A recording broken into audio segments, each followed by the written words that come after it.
Meyer. And then both Peter Burns and Kevin Castillo, the 7 and 8 men, are lefties as well. And that's the starting 9 for both sides. With that, let's have a look at the Angels system here on this Tuesday. As in the Dominican Summer League, Angels defeating Arizona Red 9-5. Mentioned that this is the final day, we believe, of the regular season in the DSL. Congrats to the crew down there. They have qualified for the Dominican Summer League postseason. They will take on Padres Gold in pool play beginning on Thursday. But congrats to the crew down in the DR for getting there, as the Dust Devils, I think, are being asked to take the field here. Meanwhile, around the organization still will fit it in. Rancho Cucamonga taking on Visalia. The Rawhide leading 1-0 top of the second in Visalia. Double-A Rocket City, they're up 7-3 on Biloxi in the top of the 9th. So 2 outs away are the Trash Pandas from an opening series victory. Salt Lake up 4-3 on Reno, top of the 4th at the ballpark at America First Square. Parent Club as well. The Angels, last I saw, were up 3-0 in their contest. It's time for us to step aside. When we come back, first pitch and all the action live from Pasco. The Dust Devils, the AquaSox. Opener of a 6-game set coming up. This has been the Dust Devils pregame show. Tri-City Dust Devils baseball is next.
All set to go for Tri-City Dust Devils baseball. Live on a Tuesday night from Kisa Stadium in Pasco, right next to Kennewick and Richland. We greet you, Doug Taylor, here on the MILB app, DustDevilsBaseball.com, Bally Sports Live, and MLB TV. As Tri-City hosts the Everett AquaSox in the opener of a 6-game series. First pitch from Jose Atencio, right-handed starter. Comes in a little high at 1 ball and no strikes. First pitch at 7:03. As we are up and running. Jose Atencio 2-3, 3.13 ERA. Next delivery, a fastball in to bring the count even at a ball and a strike, as it was in the strike zone to be precise. Dakota Kilgore is the home plate umpire tonight. Tanya Millette on the bases. The 1-1 to Carlos Jimenez, the left fielder, grounded on 2 hops to first.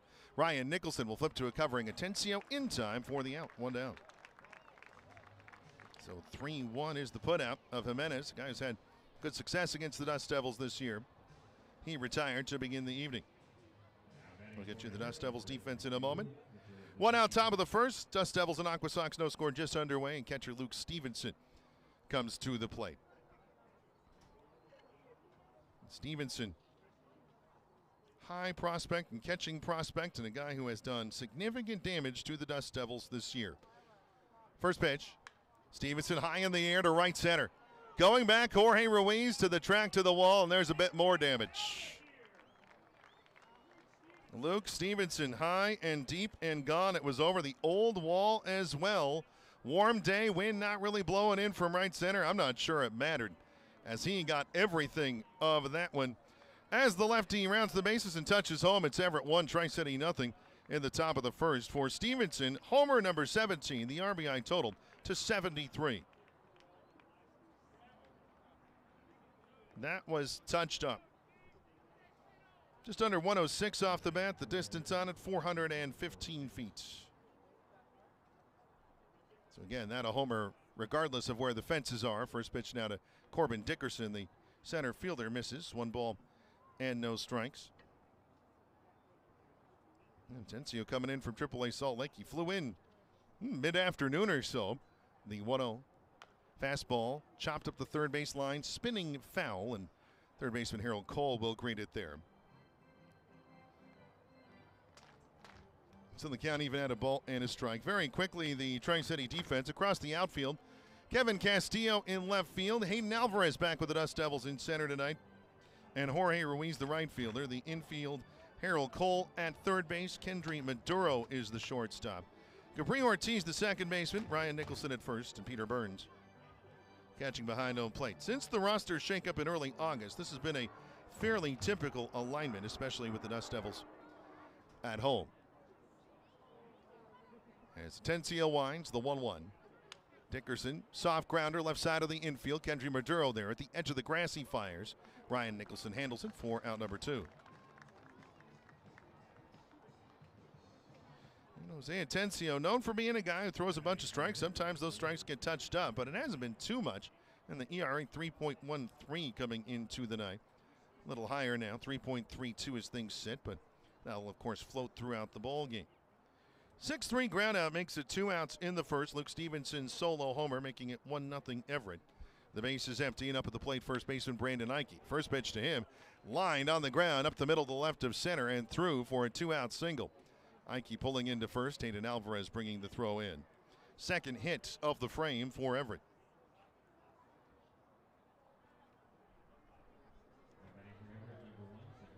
So things continue on to Ricardo Cova of the AquaSox, and making his Kisa Stadium debut. AquaSox 1, Dust Devils nothing. Brandon Ike at first with 2 outs. Just getting going in the top of the first inning. Huge homestand for Cova last week. First pitch, grounded on a hop, diving stop. Ryan Nicholson to his right. He'll jog to the bag and beat Cova there, robbing him of a hit to end the inning. Nice play by Ryan. 3 unassisted. Still, for the AquaSox, they grab a run on the solo blast by Luke Stevenson, his 17th long ball of the year. As it was, 1 run, 2 hits, no errors, and a man left in the top of the first for the Frogs. Underway at Kisa Stadium with the score as we go to the bottom of the first inning. The Everett AquaSox 1, the Tri-City Dust Devils coming to bat.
We ready for the bottom of the first inning. Or we ready ourselves for it with the score. The Everett AquaSox 1 and the Tri-City Dust Devils getting their first licks of the night. Jorge Ruiz, the right fielder, will lead things off. He'll be the first man to take on the right-hander Adam Meyer of the Everett AquaSox. Meyer 7-3 in 18 outings, 17 starts, a 4.26 ERA, and has been really going of late. First pitch to Ruiz, a little high and outside. 1 ball and no strikes. In his last 9 outings, Adam Meyer is 6-1, and he's 7-3 for the year, so he's picked up a lot of decisions, including at one point a stretch that included 4 wins in a row. That was from the 17th of June to the 8th of July. The next pitch to Jorge Ruiz, lined foul, third base side, all the way down toward the plates of the AquaSox bullpen. So the count even at a ball and a strike, as it'll be Ruiz followed by center fielder Hayden Alvarez. And Harold Cole, the pitch swing and a foul back by Jorge. So the count now 1 ball and 2 strikes. And Ruiz came up with some big hits in Vancouver. The 5 games out of 6 defeats there up north. I don't think really told the story of how well the Dust Devils played. To see Vancouver had the big hits and the big moments. The 1-2 fastball high, 2 balls and 2 strikes. And after all, that is baseball. Ruiz hitting .248. This is his 83rd game of the year. 3 homers, 33 RBI. 17 doubles, 3 triples on the season. The 2-2. Ruiz flips it foul to our left, and the count remains 2 balls and 2 strikes. The Everett defense tonight, as across the outfield, you have Aiden Torek in left field, Corbin Dickerson in center, Carlos Jimenez in right. The infield in a moment, again the 2-2. Ruiz socks it deep down the right field line, but he's just ahead and he pulls it foul. Ended up well foul. Definitely had home run distance. But it is a foul ball. Still 2-2. 372 the distance of that, 101 feet. If it was fair, it was gone. Pretty straightforward. Another 2-2. Low and inside, and it caught Ruiz in the back foot. A slider that snapped too strongly. So that is the left foot, of course, for Jorge Ruiz, and he'll make his way down to first. So he'll take the walk to first. Athletic trainer Jeremy Hall will check on him just to be sure. And so the Dust Devils have the leadoff man aboard in the bottom of the first inning, trailing 1-0. Mention the outfield for the AquaSox. We'll get to the infield in a moment. As here's Hayden Alvarez. Good to have him back in the lineup. First pitch. Alvarez, fly ball to right, hit well. Going back, Carlos Jimenez to the track. To the warning track, he can't get it. Either off his glove or the base of the wall or both. Rounding third and heading home is Ruiz. Alvarez is into second, there's nobody there. Ruiz scores. An RBI double for Hayden Alvarez. And the Dust Devils have tied the game 1-1 here in the bottom of the first inning. A hearty welcome back to Hayden Alvarez, who picks up his 3rd double as a Dust Devil and his 2nd RBI. And unable to go with the team to Vancouver. Things happen due to paperwork issues. Alvarez, again, reasserting himself. Again, we're even 1-1. Harold Cole at the plate with Alvarez at second. First pitch is high, 1 ball and no strikes. Mention Adam Meyer in his last couple starts. 6 innings, last one, 2 runs, 3 hits. That was at Everett Memorial. Time before that also there. 6 shutout innings against Vancouver. So he has been on a roll, the righty from Vancouver, BC, the 1-0. Cole pulls a grounder, couple of hops on the infield. It gets underneath the glove of the shortstop. Stopping at third is Alvarez, as Cole is aboard at first. That was a tricky one. And my sense of that would be infield hit. Simply because if the shortstop gets to that in the gap, they're not throwing Cole out at first, and that's how it ends up on the board. But as we've discussed before, I am just the unofficial scorer, and my opinions on things don't really matter that much. It is 1st and 3rd, still nobody out. Bottom of the first, a 1-1 tie, Tri-City and Everett. As Ryan Nicholson takes Cutter missing inside, 1 ball and no strikes. The infield for Everett, didn't mean to get to that. Luis Suispel is the third baseman, the shortstop Austin St. Laurent. Ricardo Cova, the second baseman, with Brandon Ike at first and Luke Stevenson catching. The 1-0. That foul off the foot of Nicholson into fair territory on the first base side, but of course, the moment it hit his foot, it was foul. Count even at a ball and a strike. Ryan's average up to 298 on the season. He was 9 for 22 up in Vancouver. A 409 clip, a double, a solo homer. That was on Sunday. Gave the Dust Devils the lead in that game. 6 runs driven in, 4 walks. It was really a great series for Ryan. Pickoff throw over to first. Back safely is Harold Cole as Hayden Alvarez wanders down the line. This will be the first time, of course, that the AquaSox have encountered Hayden Alvarez, though certainly the former Inland Empire 66ers, who are now in Everett colors, are familiar with him and his speed. The 1-1, Cole bluffs going. The pitch to Nicholson, grounded to second. A flip to second for 1. The throw to first is in time for the double play. On the play, though, Hayden Alvarez scores, and Tri-City takes a 2-1 lead in the bottom of the first. That a trade the AquaSox are willing to make this early in the game. It'll be no RBI for Nicholson. 4-6-3 the double play. But the Dust Devils have responded to the solo homer by Luke Stevenson with 2 runs of their own. So with the bases empty and 2 outs, Kendry Maduro, the shortstop, up. First pitch, pop foul, high in the air, first base side. No balls and a strike. And the Dust Devils 2, the AquaSox 1. 2 outs, bottom of the first, an eventful first inning here in Pasco. The 0-1. Maduro, another pop-up higher and further on the right field side, but still out of play. No balls and 2 strikes. So the former Central Florida Knight, undrafted free agent signing by the Angels, the 0-2. A slider missing low. 1 ball and 2 strikes. So the Dust Devils have gotten to Anna Meyer early.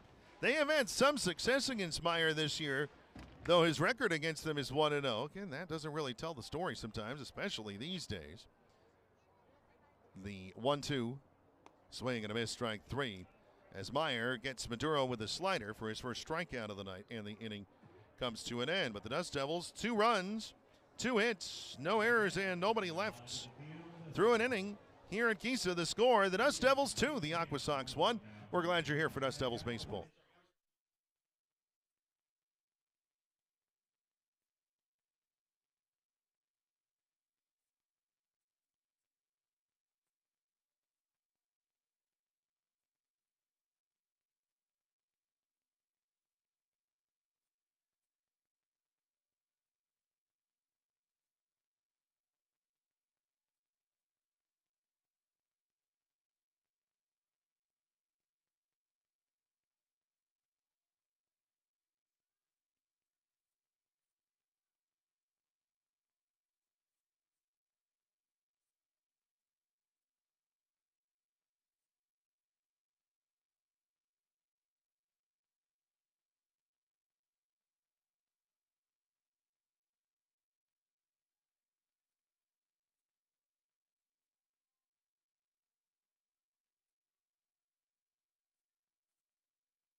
Tri-City 2, Everett 1 through an inning at Kisa Stadium. And so Jose Atencio going to the mound with the lead to begin the second.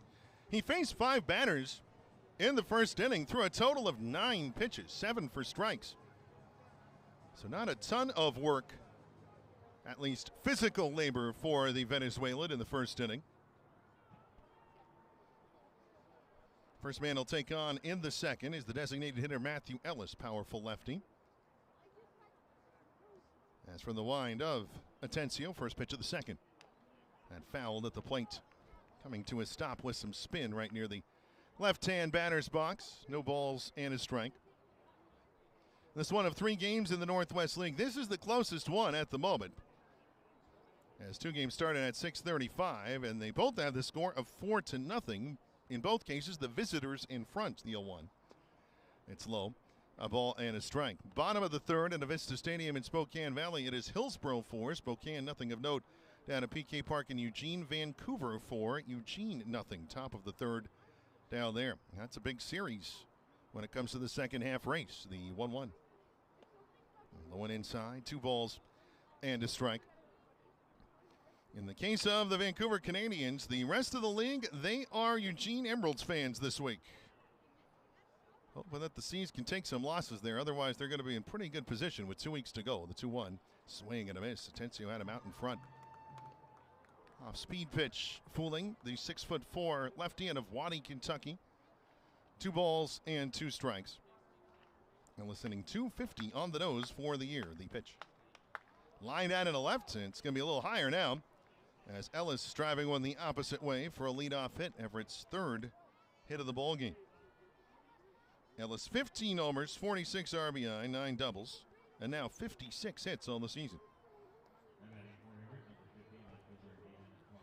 So a leadoff single for Ellis puts him aboard.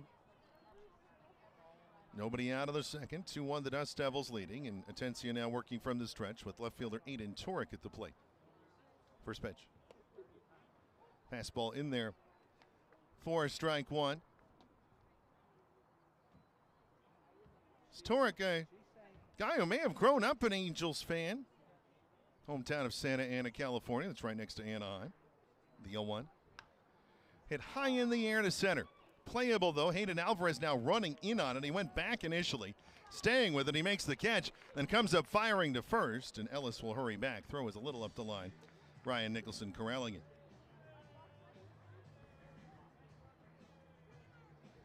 So Alvarez handling it. 1 out in the second. Tri-City up on Everett 2-1, and with Matthew Ellis at first. Shortstop Austin St. Laurent will step in on the right-hand side. Another guy who has done a bit of damage against the Dust Devils this year. Had a game in which he homered twice and drove in 5. First pitch, St. Laurent shoots it foul, first base side. Little spinner moving around Logan Moore, the first base coach of the AquaSox, also their bench coach. St. Laurent has 3 homers against the Dust Devils this year and 7 RBIs. So he had 2 and 5 in 1 game, hitting .250 against them. Really, Luke Stevenson and Brandon Eike, the 2 have done the most damage to the Dust Devils this year. That shouldn't be surprising. The 0-1. Grounded up the middle on 2 hops to Kendry Maduro. Short flip to Capri Ortiz. Whips to first in time. They just get the double play. 6-4-3 is the turn, and the inning is over. So no runs a hit, no errors, and nobody left for Everett. Through an inning and a half here in the Mid-Columbia. It's the Dust Devils 2, the AquaSox 1. This is Dust Devils baseball.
The bottom of the second upcoming. The score, Tri-City 2, Everett 1. All the runs in the first. Adam Meyer will come come out for a second inning of work. The first man he'll take on is designated hitter Adam Meyer. David Mershon. Getting my wires crossed there. It is Mershon at the plate and Meyer on the mound, I beg your pardon. Catcher Peter Burns, left fielder Kevin Castillo will follow. Meyer 17 pitches in the first inning. His 18th of the night, beginning the bottom of the second. Comes in inside. 1 ball and no strikes. 11 strikes in that first inning as well for Meyer. Neither pitcher been wild at all in this game, really, except for the hit by pitch. The 1-0 inside to Mershon. 2 balls and no strikes. David coming up with some big hits in Vancouver. Both sides of the plate, in fact. The 2-0 taken down the middle. It misses high. Ball 3. 3 balls and no strikes. Mershon went 6 for 24, had a double, and drove in a run, but also walked 3 times. Stole 5 bases in Vancouver, up to 20 on the year. The 3-0. That's down the middle for strike 1. Mershon hitting .246, 2 homers, 16 runs driven in to begin the night. And it is an absolutely gorgeous night for baseball and pretty much anything in the Columbia Basin. The Horse Heaven Hills resplendent as always. Very clear skies. The 3-1 swing and a miss by Mershon, bringing the count full of 3 balls and 2 strikes. There is a little haze in the air, but it is only a little. It is the clearest it has seemed that we've been at this ballpark, I would say, really since before the Hillsborough series a couple weeks back. The 3-2. Taken high, ball 4. I beg your pardon, ended up a little outside. But Mershon drawing the first walk of the night. He'll make his way down to first. As mentioned, 20 steals for him. Not a guy you want to put on base. Dust Devils are glad to have it, though, as Peter Burns, the catcher, comes up. 2-1, Tri-City leading Everett. Bottom of the second inning. Mershon extending his lead off of first. First pitch to Burns. Fouled straight back into the netting. No balls and a strike. This is the final series between these two teams this year.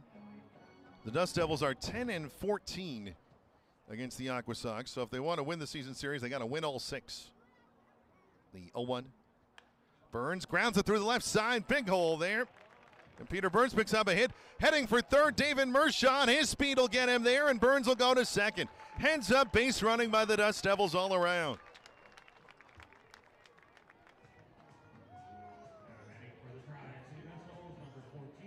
That's probably the second or third time in the last week and a half or 2 weeks that David Mershon has maybe caught an outfielder off guard by taking off and heading for third, or a situation like that when it seems like he shouldn't, or getting from the batter's box to second. And it's a single for Burns. The infield in for Everett somewhat, especially on the corners. Left fielder Kevin Castillo up. 2-1 Dust Devils in the second. First pitch is inside. Changeup missing. 1 ball and no strikes. Meyer trying to throw that changeup, bring it back over the inside corner. And now time called. Catcher Luke Stevenson heading out. Luis Sweespel coming over to have a word with Adam Meyer.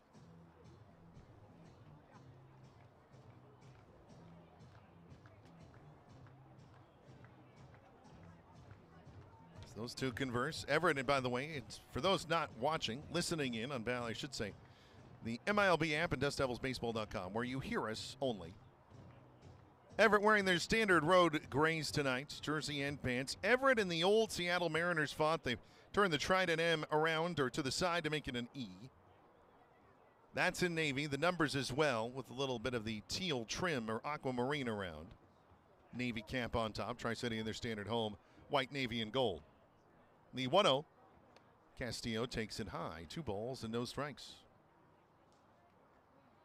And looking at TrackMan, which we have again this week, being at home. That was just time. Maybe a touch outside as well. Meyer not missing by much, but he is missing. The 2-0. Fastball foul back. Third base tunnel. 2 balls and a strike. Both teams already with 3 hits in this one. The bottom of the second. Outfield playing fairly deep, especially Corbin Dickerson in center. The infield in the 2-1. Taken high. Indoor outside, ball 3. Seems the way Luke Stevenson is catching, he's trying to bring it back over. The way he's bringing it back makes it seem like it's a little higher than it's actually being caught.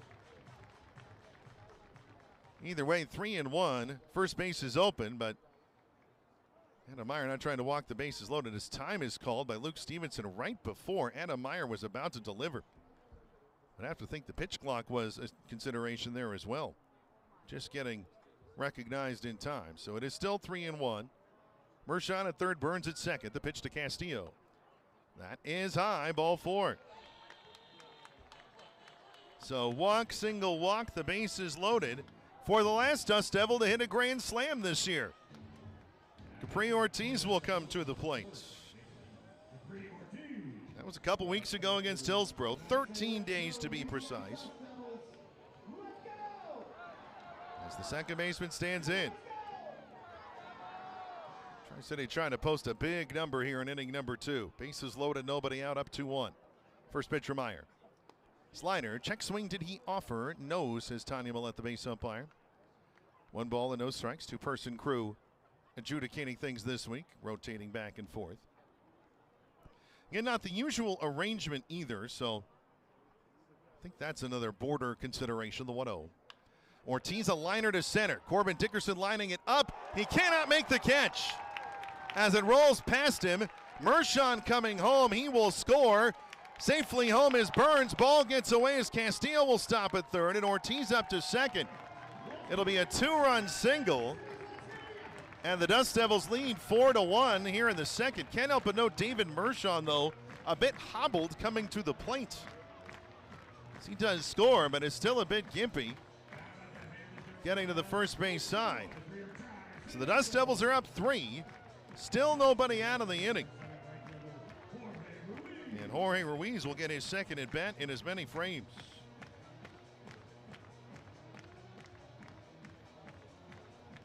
I mentioned the throw coming in, Ortiz advancing, so it's second and third. The infield still largely playing in. First pitch to Ruiz. That'll shoot through the left side, and it's down. Castillo coming home. Ortiz rounding third. He will score. 2-run single. Jorge Ruiz. It is 6-1 Dust Devils.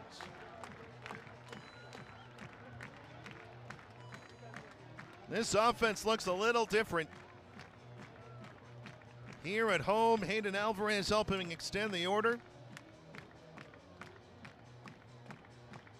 The offense firing on all cylinders tonight.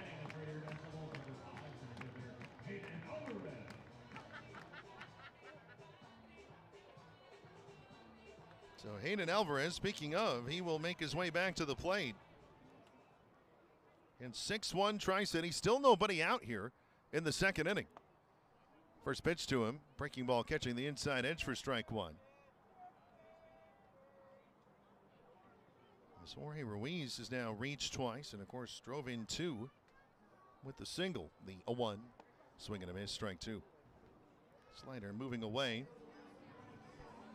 In a double to the wall in right for Alvarez, his first time up, got away from Carlos Jimenez, the right fielder. Ruiz, who had reached via hit by pitch, scored all the way from first. The 0-2. Alvarez takes it low. Off speed pitch coming in. 1 ball and 2 strikes. Adam Meyer threw 17 pitches, 11 strikes in the first inning. Mentioned that at the start of the frame. Now 19 pitches already in this inning without an out. The 1-2. That's low again. 2 balls and 2 strikes.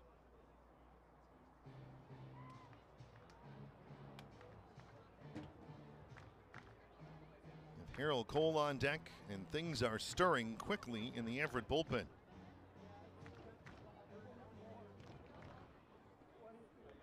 Meyer working from the stretch ready.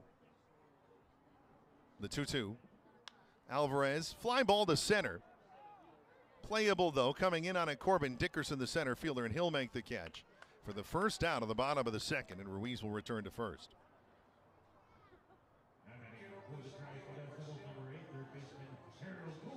Harold Cole makes his way up now. And just 1 out. Cole is the 7th man to the plate in the inning.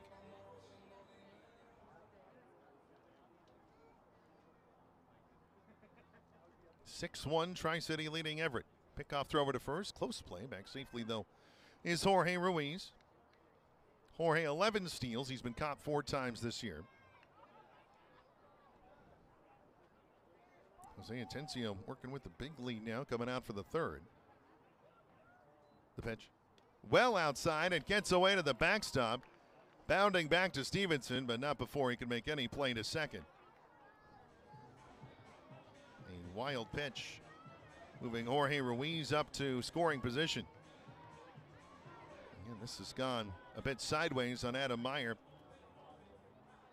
here in the second after giving up 2, but somewhat tidily finishing up that inning. The 1-0 inside, 2 balls and no strikes.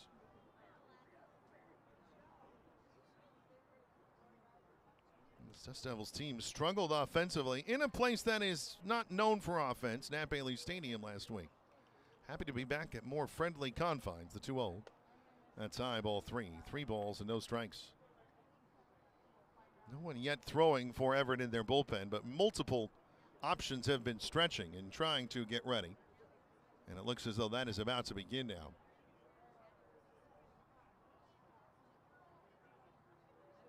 As Meyer pauses in the stretch, Ruiz a decent lead from second, the 3-0. Cole was squared at bunt. He takes a fastball for a strike, 3-1. As the action gets underway, I believe it's lefty Reed Easterly loosening down the line. Indeed, that is him. The 3-1. Taken at the top of the zone for a called strike 2. Having a look at TrackMan, did look as though it got there.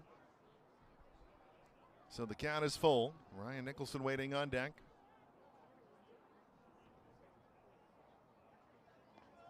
An offensive explosion for Tri-City early in this Tuesday. The 3-2. That is outside, ball 4. Second walk, or third walk of the inning, beg your pardon, issued by Adam Meyer. He has not quite had the control or the command that he has wanted tonight. And now a visit from the pitching coach coming. And Brian Paul, former pitcher in this league, not that long ago. In 2022, he was pitching in the Northwest League. I remember calling games in which he pitched. And now he's the pitching coach of the AquaSox. As the conversation coming to a close. Situation first and second, 1 out. Everett still not remotely out of the woods here. As Ryan Nicholson comes to the plate. He grounded into a double play his first time up. It brought in the run that gave the Dust Devils the lead.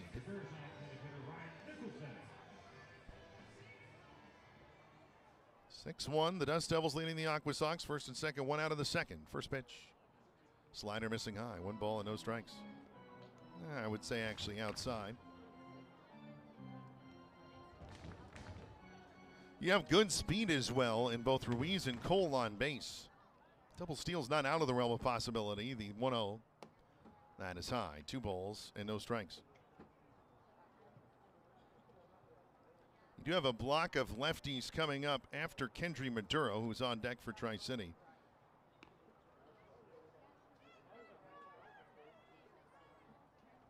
The 2-0 now for Meyer. And this is low ball 3. 3 balls and no strikes. And with potential to load the bases here, can't help but wonder how much longer this is going to go.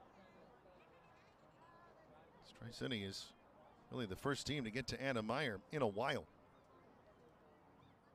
The 3-0. Nicholson takes it down the middle for strike 1.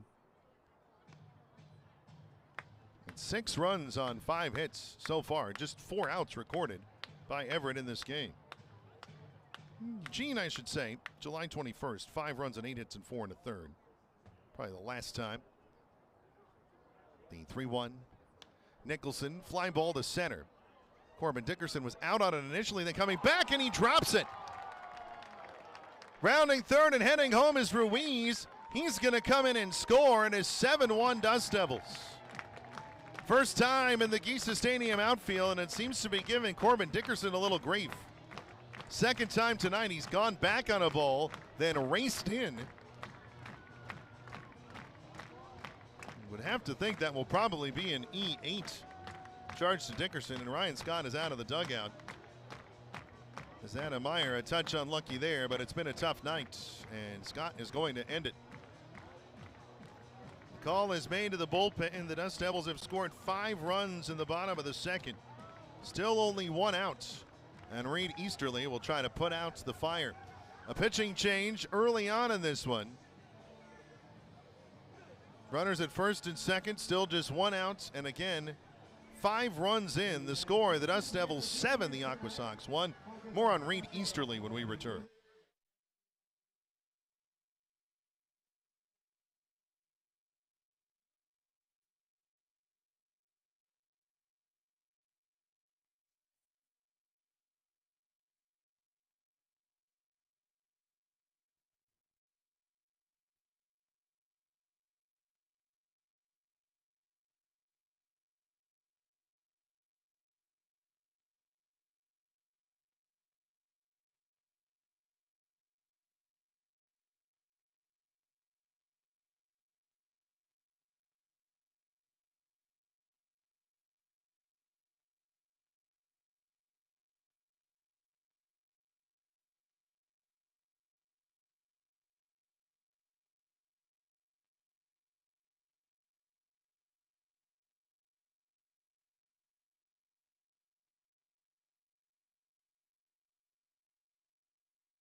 Reed Easterly takes over for the Everett AquaSox. He inherits runners at first and second from the starter Adam Meyer.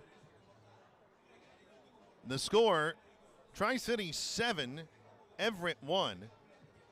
And Kendry Maduro comes up for the Dust Devils. Reed Easterly, 5-1, an ERA of 3 on the nose. This is his 31st outing of the year. First pitch of Maduro, a swing and a miss. And a slider for strike 1. The line is not complete on Adam Meyer. He's given up the 5 hits and the 7 runs, but not all the runs are earned. The 0-1. That's outside. Can't even add a ball and a strike. Easterly this year against the Dust Devils in 6 outings, 11 2/3 innings. He's given up only 3 runs. Walked 2, struck out 15. He's been tough on Tri-City. He has a pair of wins as well. The 1-1. Maduro. Line drive, left center. Hit deep. Dickerson watching. It's gone! A 3-run homer for Kendry Maduro. And the Dust Devil onslaught continues. Tri-City 10, Everett 1 in the second. As Maduro hits his second home run as a Dust Devil. Both of them have been to left center here in this ballpark. ERA, or I should say the RBI, total doubles to 6 on a single swing. That ends the night as well for Adam Meyer. As Tri-City officially batting around. David Mershon was actually curious because he was a bit hobbled coming in to score in this inning. First pitch to him now from the right-hand side is taken for a strike 0-1. Again, we'll wait until the inning is done to do all the math in the final line for Adam Meyer, but it was a tough one. The 0-1 grounded foul by Mershon to the third base side.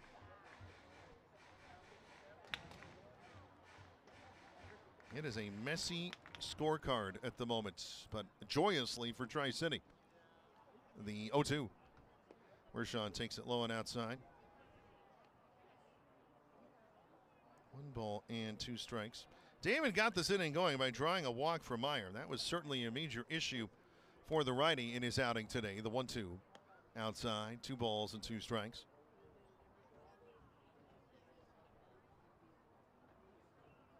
He ended up scoring on Capri Ortiz's RBI single. I think whatever was bothering him, though, happened the play before. The 2-2 grounded to short. Throw to first is low. It's underneath the glove of Brandon Ike, and Mershon is safe. And it goes from worse to worser for Everett. That'll be an E6. Charge to Austin St. Laurent. The throw was low. And so Mershon aboard.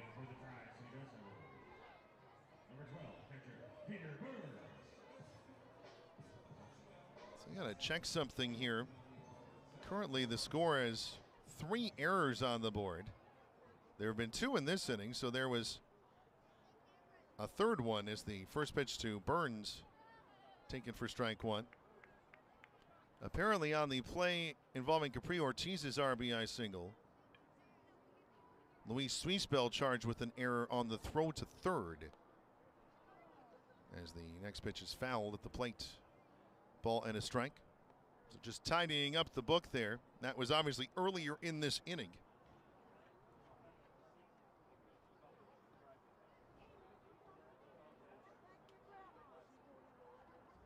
There have been 3 errors in the second. The 1-1 is inside. 2 balls and a strike to Burns, who singled through the left side. Poor Hayden Alvarez is the only man not involved, only man not to have scored at the inning for the Dust Devils, the 2-1. Outside ball 3, 3 balls and a strike. Don't feel too badly for him. An RBI double and a run scored in the first, so he's had a hand in this as well. But by no means what the AquaSox were thinking coming into this series. Again, they come in just 2 games back in the playoff race. The 3-1 is inside, ball 4. So Peter Burns reaches for the second time in the inning.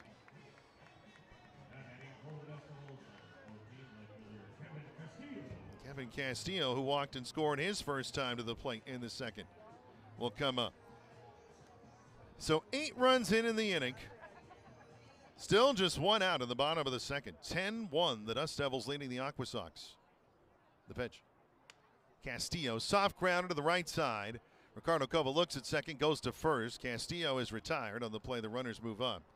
And now 2 outs in the second. So a 4-3 ground outs.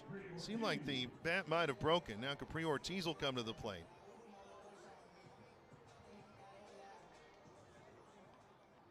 A 2-run single for him earlier. 10-1, the Dust Devils leading. First pitch from Easterly. Grounded, foul, just foul up the third base line. And that stayed fair and gotten by Swiespel. It was going to pick up 2 more. The Dust Devils have scored 8 runs in an inning this year. I'm trying to remember if they've scored 9 runs in a frame.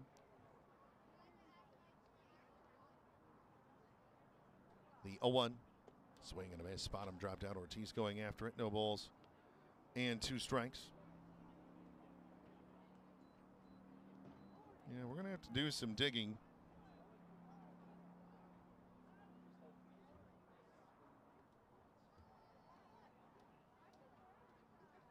As Easterly ready, the 0-2. That's low. Luke Stevenson keeps it in front of him. Count 1 ball and 2 strikes. No, it was 9. I found it in the notes here finally. 9 runs for Tri-City on April 19th.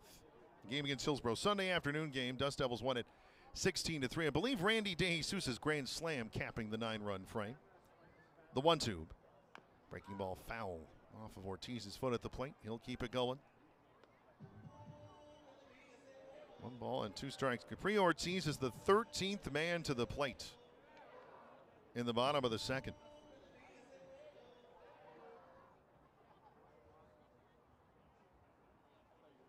The pitch.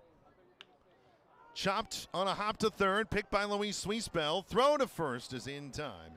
And that will bring the bottom of the second to a close. But what an inning for the Dust Devils as they score 8 runs in the frame on, count them, 4 hits, 3 errors, 2 men are left. What an inning for the Dust Devils.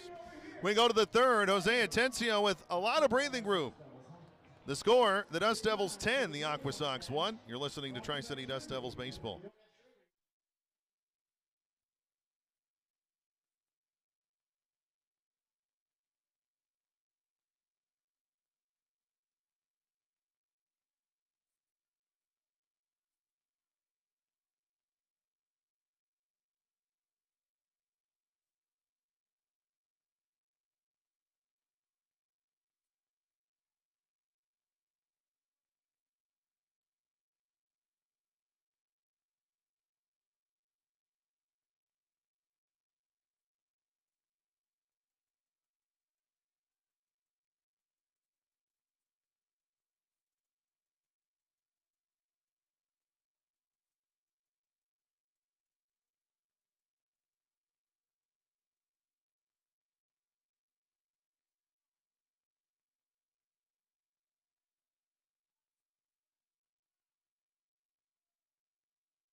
Luis Sweespel will lead things off for the Everett AquaSox as we begin the third inning at Kisa Stadium. The score, the Tri-City Dust Devils 10, the Everett AquaSox 1, as Jose Atencio begins his third inning of work. First pitch is high to Sweespel. 1 ball and no strikes. 8 runs for Tri-City after they put up 2 in the first to take the lead. The 1-0. Sweespel takes it high. 2 balls and no strikes. The line final now for Adam Meyer of the Everett AquaSox. It's rough. 9 runs, 8 earned is the math on it. Right now, at least that's where it sits. The 2-0 to Sweespel. Inside ball 3. 3 balls and a strike. And, of course, you have Jose Atencio here now. He hasn't pitched in a while. He threw 9 pitches in each of the first 2 innings.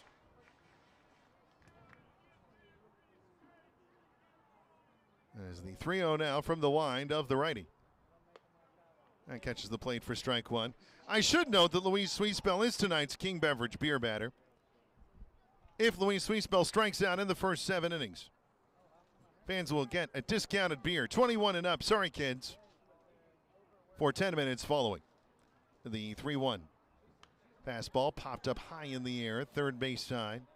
Count now full at 3 balls and 2 strikes. And Sweespel, a big part of last year's Northwest League Championship team. This year it's been a little tougher. 14 homers now, so the total's picked up. Average has 2 up to 231. 100 strikeouts on the year.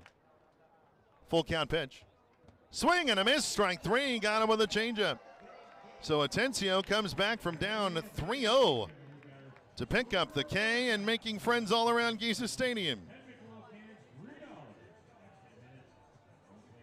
So the beer batter is struck out. 1 out in the third. That'll bring Carlos Jimenez, the right fielder, to the plate. And 10-1, Tri-City in front. As the first pitch to Jimenez is outside. 1 ball and no strikes. Jimenez grounded out to first his first time up.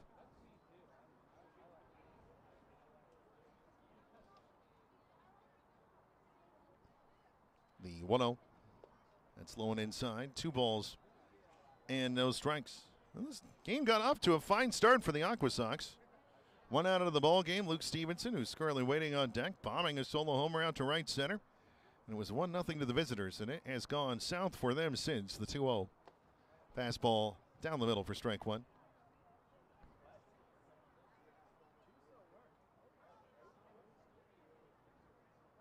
This is the opening of a 6-game series, though. A lot of baseball to be played in this one, too. The 2-1 is high. Ball 3. 3 balls and a strike. So the line scores at the moment, 10 runs, 6 hits, no errors for the Dust Devils. 1 run, 3 hits, 3 errors for Everett. They were all in the second inning. The 3-1. Jimenez pops it foul. Third base side of home plate to bring the count full at 3 balls and 2 strikes. And Jimenez hitting .280. This is game number 92 for him. Been a good deal of promotions, relatively speaking, for Everett, but a decent amount of the crew, too, that started the year here is still here, the payoff. Jimenez takes it, it's there, strike 3. Fastball, lower part of the zone. And Jose Atencio, pair of strikeouts to begin the third. They are, in fact, his first 2 of the game. And that will bring the man who's responsible for the Everett run back to the plate. Luke Stevenson, 2 outs, the base is empty in the third. Dust Devils 10, AquaSox 1 the score. First pitch from Atencio to Stevenson. Round 2 is a slider outside. 1 ball and no strikes. Was curious to do the math in the break, and so did it quickly. The Dust Devils, in 6 games in Vancouver last week, scored 17 runs. Over half that tonight in 2 innings. The 1-0 on the inner half for strike 1. I mentioned Jose Atencio had been at AAA Salt Lake for a little under 2 weeks. He had pitched in relief for them, though, was not being used as a starter as he had been in the rotation here. The 1-1. Stevenson takes it outside. Change up missing. 2 balls and a strike. Meanwhile, the man who stepped into the rotation for him or had already been in it, he was actually in a different spot, was Atencio. Zach Renner threw 6 scoreless innings last Tuesday, the 2-1. That's a slider in there for strike 2. And as I mentioned, Redner, I think he's actually starting to get loose down the right field line or working on his stretching. So did wonder if we'd see him this evening. The 2-2. Stevenson takes it. It's there. Strike 3. Jose Atencio strikes out the side in the 3rd. Changeup getting sweet spell, and then back-to-back strikeouts with the heater. The last one looking. Zeros down the book column, and Jose Atencio sharp. We head to the bottom of the 3rd. Right now it's all Dust Devils. Tri-City 10, Everett 1, the score for Dust Devils baseball.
Dust Devils 10, AquaSox 1, the bottom of the 3rd on the way now at Kisa Stadium. And it'll be the top of the order for the Dust Devils, taking on Reed Easterly.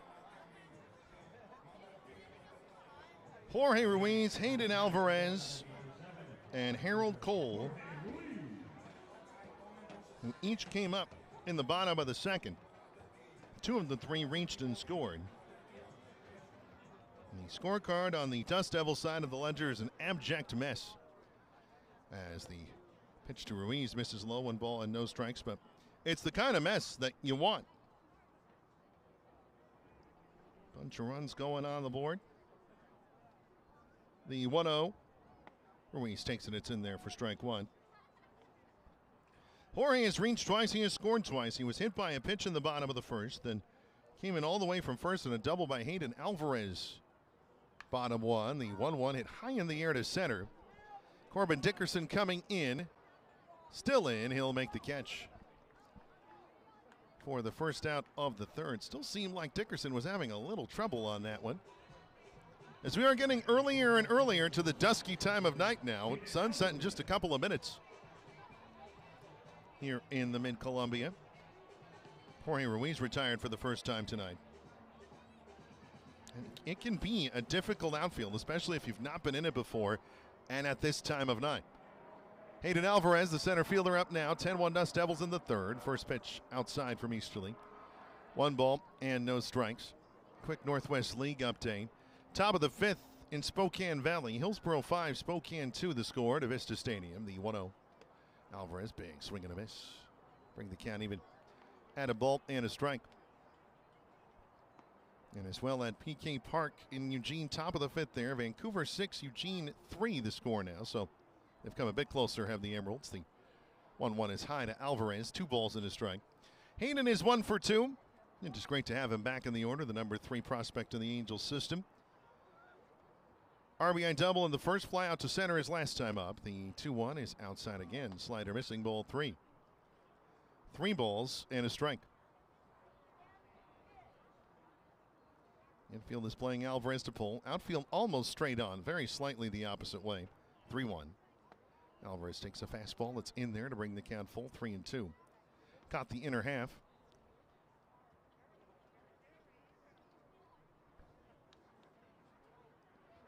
As the lefty set and the payoff. It's there again. Strike 3. Hit the inside edge with a fastball. So down looking goes Alvarez. Well located pitch from Reed Easterly. 2 outs. in the bottom of the third. Tri-City 10, Everett 1. This is the first inning for the Dust Devils tonight in which neither of the first two batters have reached.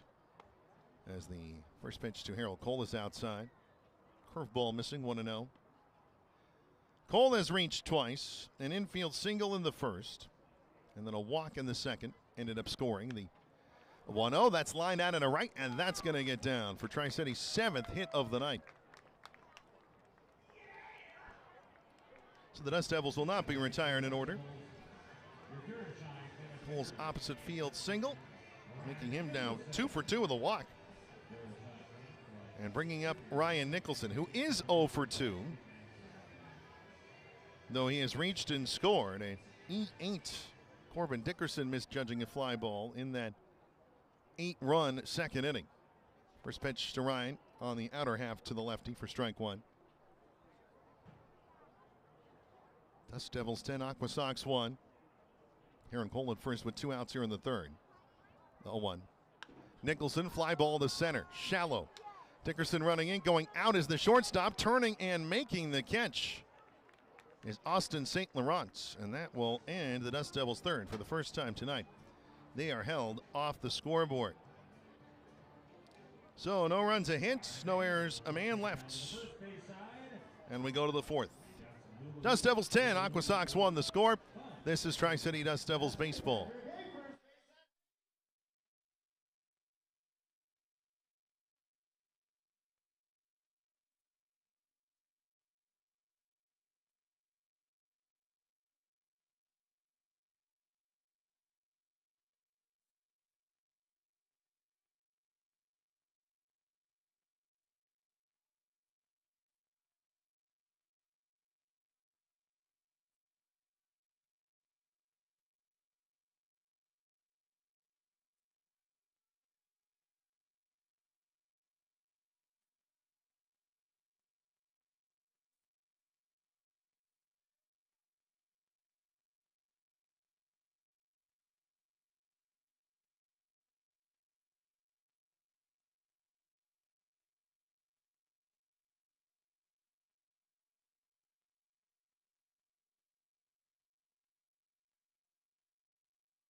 Zach Render coming in for the Tri-City Dust Devils. The man who's been the Tuesday starter of late. Jose Atencio ends up serving as an opener of sorts.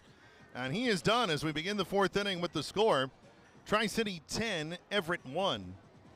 Atencio goes 3 innings, 1 run, 3 hits, no walks, 3 strikeouts. And again, those were to strike out the sign in the top of the third. Didn't give up a homer, not the only blemish really, as he takes on Corbin Dickerson, the center fielder. First pitch from Redner is low. 1 ball and no strikes. Just 35 pitches, 23 strikes. And now it is Zach Redner. We'll see how long that's intended for. The 1-0 fastball in there. A ball and a strike. And Redner, his last time out, went 6 scoreless innings in Vancouver. It is possible that Redner could be asked to go the rest of the way in this one. We'll see. The 1-1. Breaking ball, pop foul, first base side out of play. Now 1 ball and 2 strikes. Redner, 3-3 in the area of 5 on the nose coming into this one. This is his 26th appearance. His 17th in relief, but again, beginning to wonder how long this outing could be. The 1-2. Dickerson lines it to right. Jorge Ruiz has got to go back and play it on a hop. And Dickerson has a single to lead off the fourth. Grounded out to short his first time up against Atencio. Opposite field single opens up the fourth. That is the 4th hit of the game for the AquaSox. Brandon Einke, who had the 2nd hit, a single in the first, coming back around. Tri-City 10, Everett 1. Leadoff man onto the 4th. The first pitch to Einke. Slider outside, 1 ball and no strikes.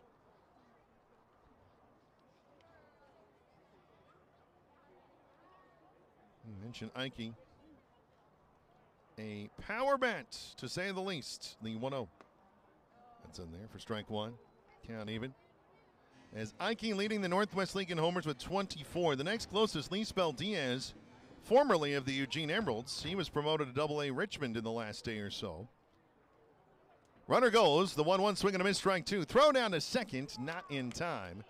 Knocked down by Capri Ortiz, the second baseman, and Corbin Dickerson has a stolen base. And the count is 1-2 to Ike.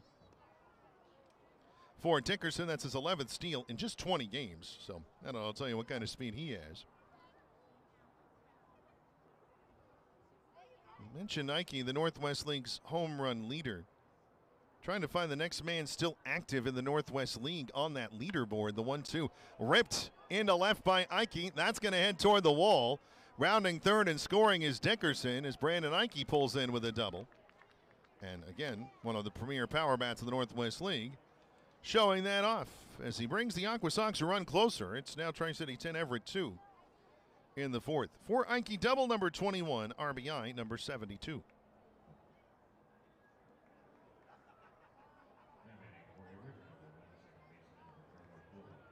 So back-to-back hits. Dickerson, stolen base, then Ike the double. Not quite down the left field line, but close. And Everett on the board. Ricardo Cova on the first pitch, a one-out chop to second, and his counterpart Capri Ortiz will retire him at first for the first out. On the play, advancing to third is Ike. Ricardo Cova, double-digit hit streak currently active. He'll look to extend that at another .11 game hit streak.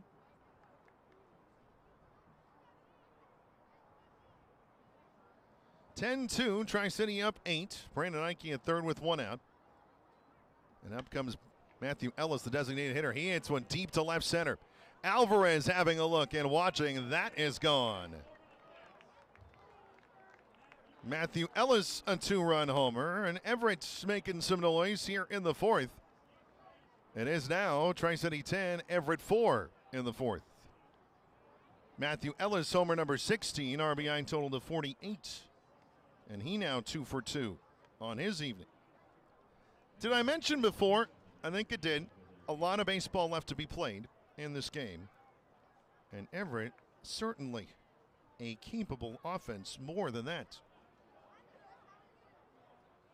So with one out, 3 runs in, Aiden Torque, the left fielder, comes up. Slider misses outside 1-0. With that, Peter Burns is on his way to the mound to have a word with Zach Redner, trying to calm him down.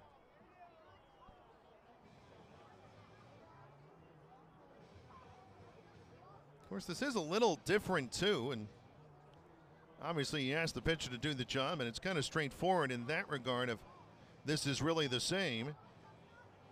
But Zach Redner, his last, I don't know how many outings, has had the full day to know that he's the starter and to work accordingly.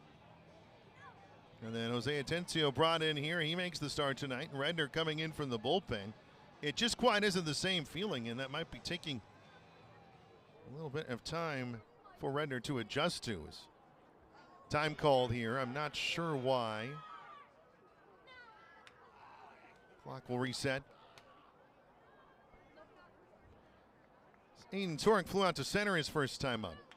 The 1-0. Slider outside, a ball and a strike. Did see this multiple times, and by this I mean pitchers going shorter to start the game and then a bulk man afterwards going longer. Saw that Hillsborough did that a couple of times here 2 weeks ago as the 2-0 fastball in for strike one. And 10-4 the score now. 3 runs for Everett in this fourth inning. The 2-1. And fastball there for strike two. Vancouver did it as well. One game, had their starter go 4, and then Holden Wilkerson the last 5. So the bullpen really was not involved. That's really just 2 starters piggyback together, the 2-2. Slider spun off the end of the bat out in front of the plate. Peter Burns hits it, throw to first in time. Nice play. And the second out is on the board in the fourth. And that was a number that was all sorts of problems.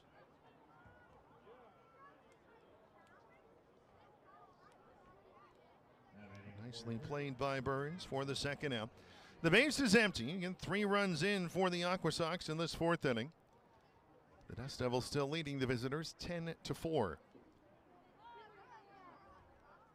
2 outs, top of the 4th. First pitch. Redner a cutter in to Austin St. Laurent, the shortstop. Pitch missing outside. 1 ball and no strikes.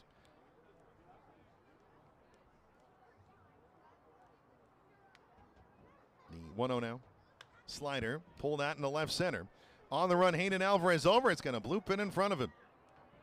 So Austin St. Laurent now extending his hit streak to 4 games in a row. That is the 4th hit of the inning for Everett. That'll bring Luis Suispel, the 3rd baseman, to the plate. Tri-City 10, Everett 4. Man at first, 2 outs. This has certainly not been the start to the ninth that Zach Redner was looking for, the Seffner, Florida native. Looking to settle into this one. First pitch to Suispel. Swing and a miss. Bottom dropped out. He went over top. No balls and a strike. He struck out on a changeup his first time up. Suispel, the 7th man to the plate for Everett in this 4th inning. The pitch. Fastball missing just low. Count even at a ball and a strike. Austin St. Laurent over in first has 9 stolen bases. He's been caught 7 times this year. See if they're in the stealing mood. He bluffs a go. The pitch in the air. Left, or should say center. Hayden Alvarez doesn't know where it is. Now working back. He finds it and makes the catch for out number 3. Again, dusk at Giza Stadium. Giza after dark, some might call it. Can be a bit interesting, but the catch made and the inning is over. 3 runs, though, for Everett in the frame on 4 hits. No errors and 1 man left. Through 3.5. Total of 14 runs on the board. The score, Tri-City 10, Everett 4. This is Dust Devils baseball.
A 6-run lead for the Tri-City Dust Devils, 10-4 the score.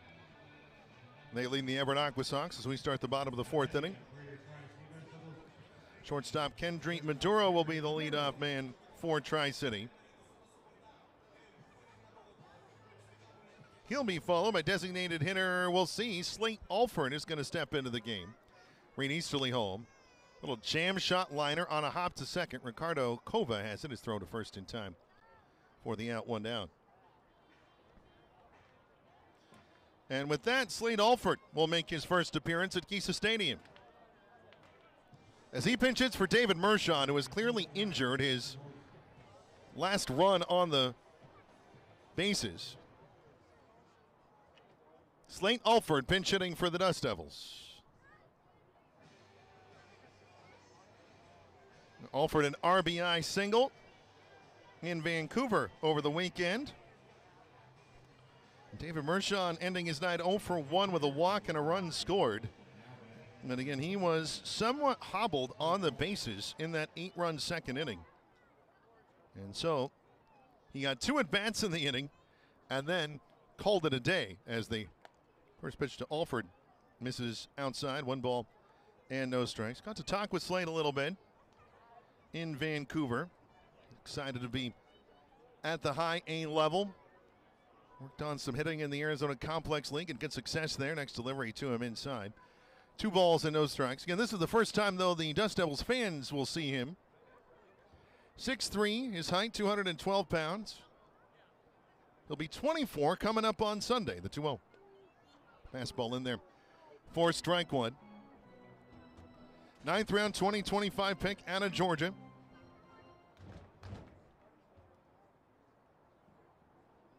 As Easterly set in the 2-1. Alford swings and fouls it back for strike two. We did talk over the weekend as well about how it seems as though Georgia, they're growing sluggers on trees there. Alford was one of them. Rylan Zaborowski also on the Dust Devil roster. Another. The 2-2. And a changeup low when the count full. 3 balls and 2 strikes. Last year in 28 games for Inland Empire, 2 homers, 19 RBI, 6 doubles, a 289 average. 43 games at Rancho this year, a 230 clip he hit at, the 3-2. Taken by Alford, it misses, ball 4. So Slade Alford drawing a 1-out walk.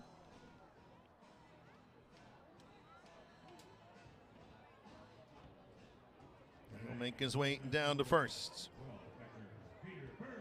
Catcher Peter Burns will stand in now. He's been aboard twice, a single and a walk to his credit today. Tri-City 10, Everett 4. Alford at first with 1 out in the bottom of the 4th. First pitch taken little, maybe high and or outside. Just outside. 1 ball and no strikes. We're never angle tonight. Been misjudging that high part I have. I got to clean things up. The 1-0. Burns, a high chop. Ricardo Kovan, 2 hops, able to pick it. He'll flip it to first for out number 2. On the play, though, Alford will advance to second.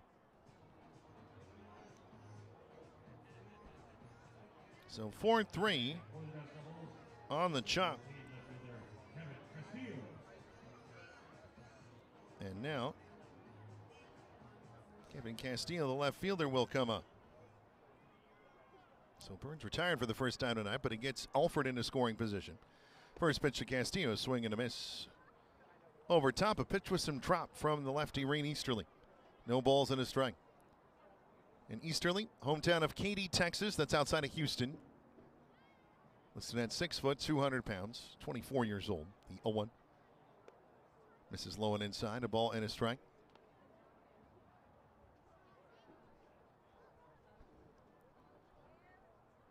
And this is our last series of 7:05 starts at Kisa Stadium this year. It will be 6:30 night games when we return for the regular season series finale. The 1-1, little shot into center. That's going to drop down for a hit. Rounding third and heading home, Slade Alford. The throw to the plate is cut off. He scores. Kevin Castillo, a 2-out RBI single. And Tri-City puts one back on the board. It's now the Dust Devils 11, the AquaSox 4 in the 4th.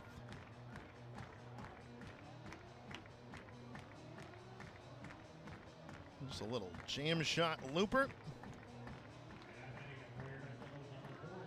And Castillo bringing Alford home.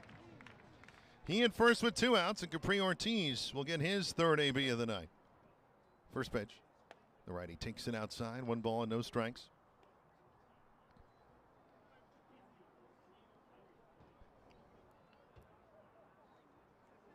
With the single by Castillo, the Dust Devils now ahead in hits 8-7 in the game. The 1-0 foul just over the net, just to our right.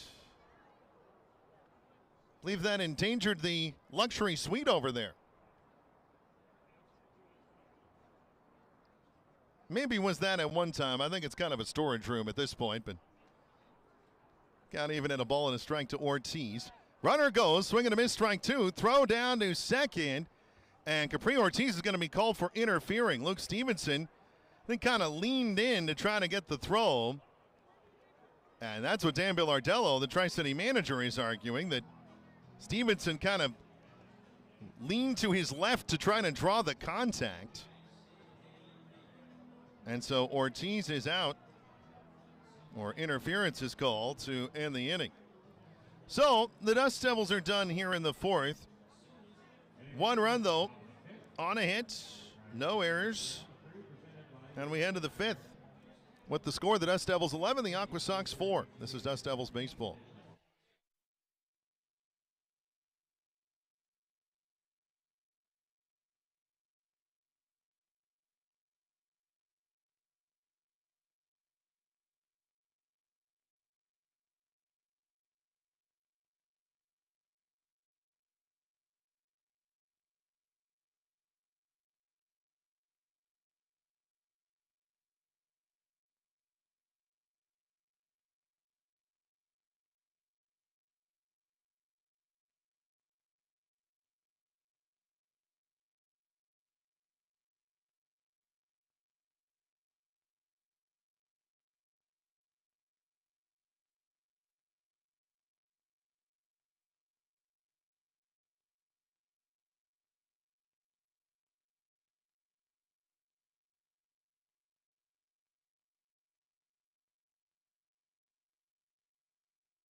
We head to the fifth inning. The score, Tri-City 11, Everett 4.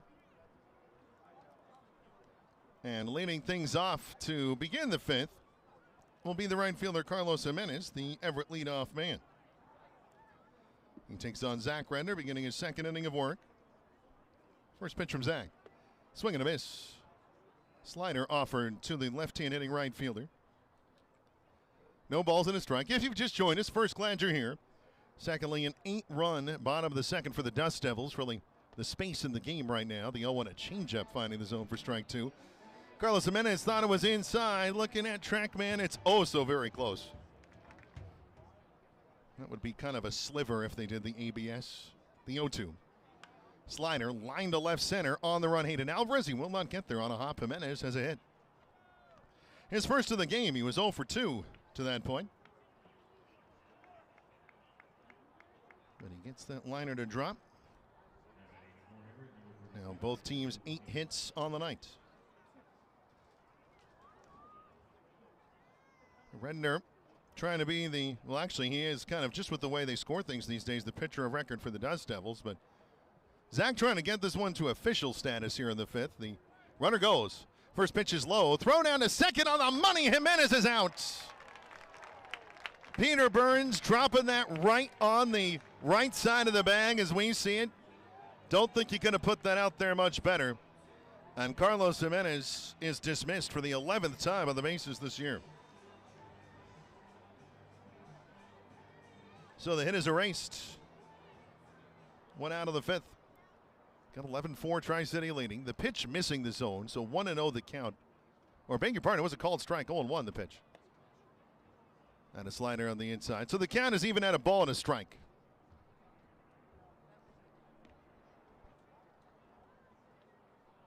As Luke Stevenson, a home run and a strikeout, so he's 1 for 2. The 1-1 pitch. That's ripped out to right, and he has the second hit of the game. So back to Matt Kentz to lead off the inning, but the caught stealing makes it a man at first with 1 out. It's Kendry Maduro applying the tag, so 2-6 the caught stealing out at second. And now the liner to right by Stevenson, restoring the base runner. That brings center fielder Corbin Dickerson to the plate. He got things started in the 3-run fourth with a single out to right. He stole second and then came in on Brandon Eike's RBI double. And Tri-City up 11-4 in the fifth. Man at first, 1 out. First pitch from Redner inside. 1 ball and no strikes. Dickerson is also grounded out to short, so he's 1 for 2 on the night. The 1-0. Fastball in there for strike 1.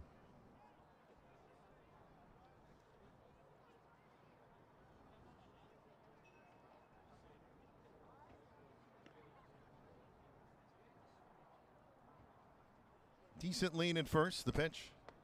Slider inside. 2 balls and a strike.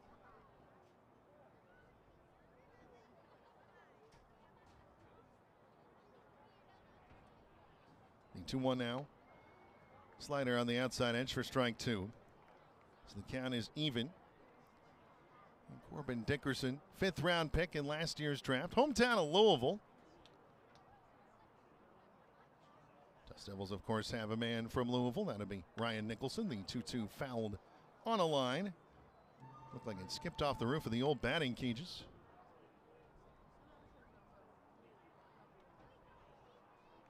So the count remains 2-2. Dickerson, though, played collegiately in Indiana. A Hoosier in the box. The 2-2. Swing and a miss, strike 3. Big cut from him. He goes down on strikes. Second out of the inning for Zach Redner, his first strikeout of the night. So 2 outs, a man at first. Dust Devils 11, AquaSox 4 as we play in the top of the 5th. And Brandon Ike, who brought in a run with a double his last time up, comes to the plate. First pitch fouled back for strike 1. Game 2 of this series coming up tomorrow night. It is Hawaiian Wednesday at the ballpark. There will be specially themed concession items. As well, fans are encouraged to dress in island gear. The 0-1. Slider on the outside edge for strike 2. No balls and 2 strikes. Dylan Jordan getting the start for the Dust Devils. Will take on Taylor Dollard of the AquaSox. 6:45 pregame, 7:05 first pitch, where you are listening to and/or watching this. Hope you will join us. The 0-2. Fastball foul back. Ike, a big rip. No balls and 2 strikes. I still actually have to go through the list of the home run leaders in the Northwest League to see how many of them are still in the league. To give you an idea of what the true lead is for Ike in the NWL, the 0-2. That slider low. 1 ball and 2 strikes. As Lee Diaz just promoted the other day to Double-A Richmond. He started there tonight. Josh Caron in Arkansas. Randy DeJesus in Rocket City. Dakota Jordan in Richmond. Might be Walker Martin. Luke Stevenson, his teammate, now at 17, the 1-2. Slider pulled to third underneath the glove of Harold Cole and out to left field. Stopping at second is Luke Stevenson. That will be very likely the first error of the night for the Dust Devils. We'll see. And it was kind of slowly rolling out there, but see what the decision is there. That's gone on the board, I think, is a hit.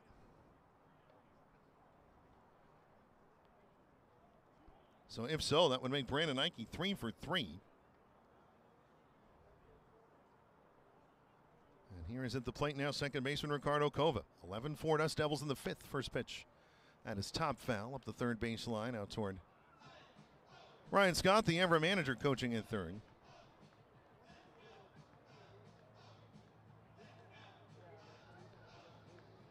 So you have, again, Stevenson at second, Ike at first. In a situation, though, where one swing really makes this much closer game. The 0-1. Swing and a miss, strike 2. Cova was falling away. The slider moving away from him. They were going opposite directions. No balls and 2 strikes. Zach Redner trying to post a scoreless 5th inning. There is action behind him now. The Dust Devils bullpen. The 0-2. Spinner up the first base line. Ryan Nicholson's going to get to it. He will grab it, step on first, and end the inning. So 3 unassisted, a little cue shot. And Nicholson takes care of it. Everett done in the 5th. No runs, 3 hits, no errors, 2 left as it stands. And this one is now official as we go to the bottom of the 5th. The score remaining, Tri-City 11, Everett 4. This is Dust Devils baseball.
Top of the order for the Tri-City Dust Devils as we get set for the bottom of the 5th inning. The score, the Dust Devils 11, the Everett AquaSox 4. And Jorge Ruiz is the leadoff man. That is because Capri Ortiz ruled to have interfered with Luke Stevenson's attempt to throw out Kevin Castillo as he tried to steal second. And so as a result, he is out on interference. And he is the final out of the 4th. And it happens enough that sometimes you forget for whatever reason. So it is Ruiz to start off the 5th as he takes a pitch missing low from Ben Hernandez, new right-hander in the ballgame. The 1-0. That fastball in to bring the count even at a ball and a strike. Reed Easterling calming things down. He did give up 2 runs on 3 hits, but 2 2/3 innings. 2 walks, a strikeout. And now it is again Hernandez. Chicago native. The 1-1. That tip foul. 4 strike 2. Got the win in his last outing against Spokane. That was on Saturday night. Inning in 2/3 scoreless. I believe the Indians walked that game, or I should say the AquaSox walked that one off. The 1-2. Ruiz able to just get a piece and keep his AB going. Prior to that, his previous outing, things had not gone well. It's been kind of up and down for Hernandez. 1 2/3 scoreless, his last outing. Then the prior outing, an inning, 5 runs earned on 5 hits. Outing before that, an inning scoreless. The 1-2. Ruiz pulls it foul. Count stays where it is at a ball and 2 strikes. Then the outing prior to the last one on the 30th of July, an inning, 6 runs earned on 8 hits in Hillsboro. Prior to that in Eugene, an inning scoreless.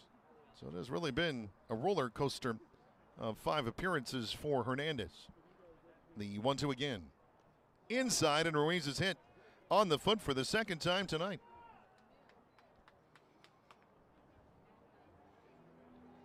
So I think that skipped in. I don't think Ruiz got the full force of that to the foot, but definitely did strike him.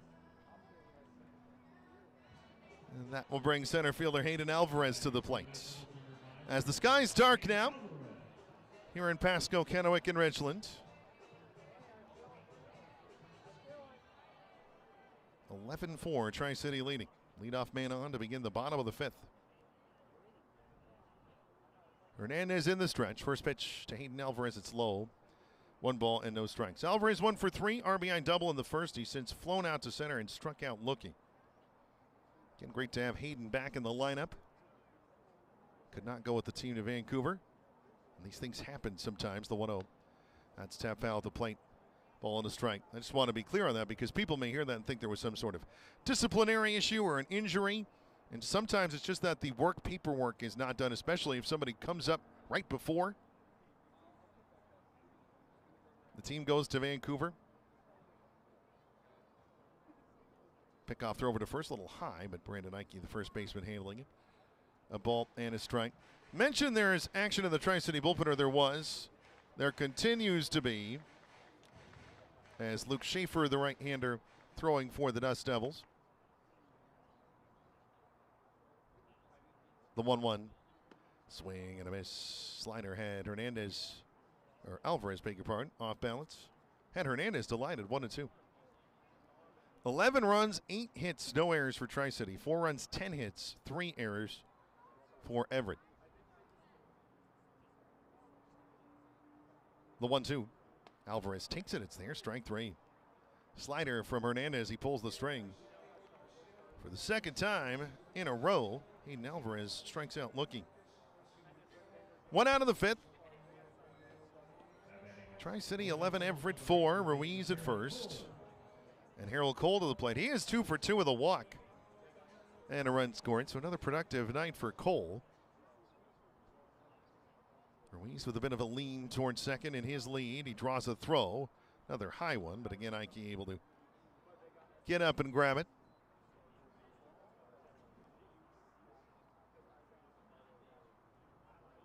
It was a warm one to start tonight. I've not done the math on it. The pitch to Cole is outside. 1 ball and no strikes.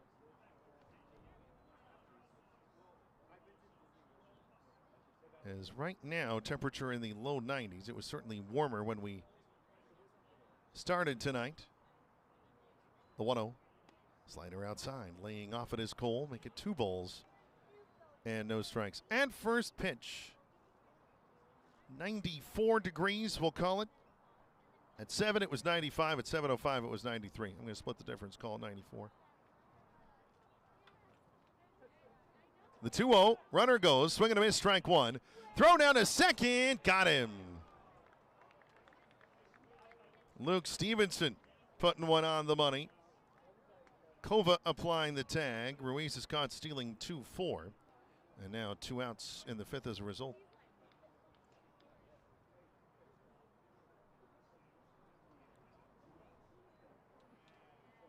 So Ruiz caught stealing for the 5th time this year. The 2-1. Cole takes it low, ball 3. 3 balls and a strike.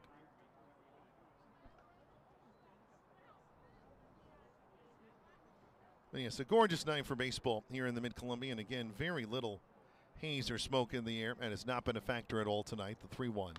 Cole rips it foul. Look out. It went into the end of the Everett dugout down the third base side. Hopefully everybody good down there. Count full at 3-2. As Ben Hernandez would like a new baseball. And Tri-City has not had an inning in which only the minimum have come to the plate. This would not be a 1-2-3 inning, of course, or side retired in order because of the hit by pitch and the caught stealing. That does not count in that calculus. The 3-2.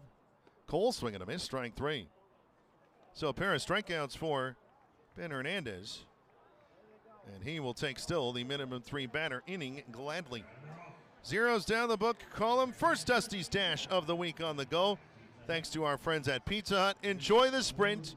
Kids of all ages. Of note, no Dusty's Dash from Steve Willits tonight. That is perhaps coming later in the week. So again, we go to the 6th. The score, Tri-City 11, Everett 4. And this is Dust Devils Baseball.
Luke Schaefer takes over for the Tri-City Dust Devils as we make it to the 6th inning at Kisa Stadium tonight.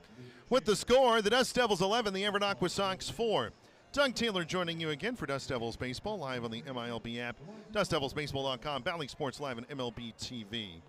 Zach Redner goes 2 innings for the Dust Devils. Ends up giving up 3 runs in those frames on 7 hits. But he does get it to official game status, and with the way things are scored, do believe he would be in line for the win as Luke Schaefer comes home with a curveball for strike 1. So at the plate is the designated hitter Matthew Ellis. Last time he came up, he bombed one out to left center for a 2-run homer. That was part of a 3-run 4th. The next pitch outside. Fastball missing, a ball and a strike.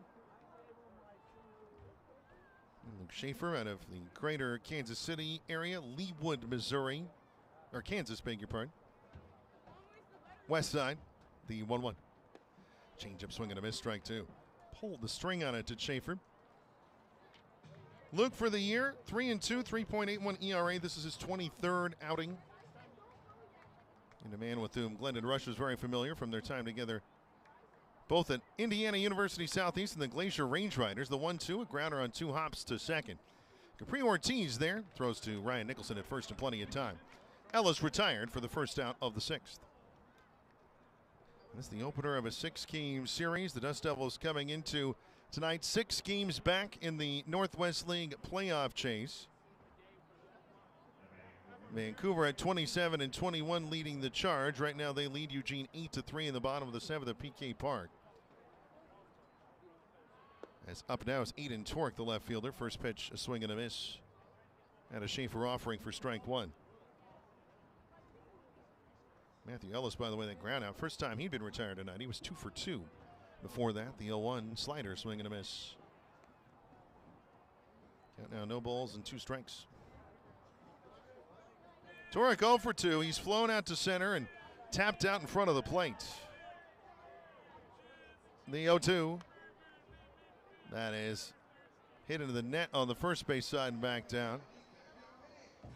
Count remains no balls and 2 strikes. 11 runs, 8 hits, no errors for the Dust Devils. 4 runs, 10 hits, 3 errors for Everett. They were all in that 8-run second, the 0-2. And a breaking ball, low and outside. 1 ball and 2 strikes. Should mention as well up at Avista Stadium, bottom of the 6th inning there. Hillsborough 10, Spokane 3 the score. And that one, the Indians took the last 2 off the AquaSox over the weekend. Or took 2 of 3. Maybe Spokane won on the Friday and then Everett the Saturday. The 1-2. That is fouled away on the third base side. Count stays the ball and 2 strikes.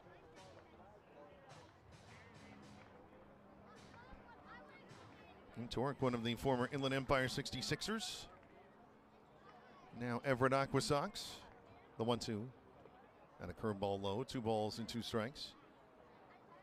Yeah, of course, our old friend Steve Wendt calling the action for Inland Empire 66ers baseball. There's an Angel affiliate for a while and now a Mariners affiliate this year. So I'm sure that a bit of an adjustment, though he will have seen some of the guys, of course, from their time at Modesto moving down. The 2-2. Grounded through the right side, and that will get through for a hit. Aiden Torque is his first hit of the night.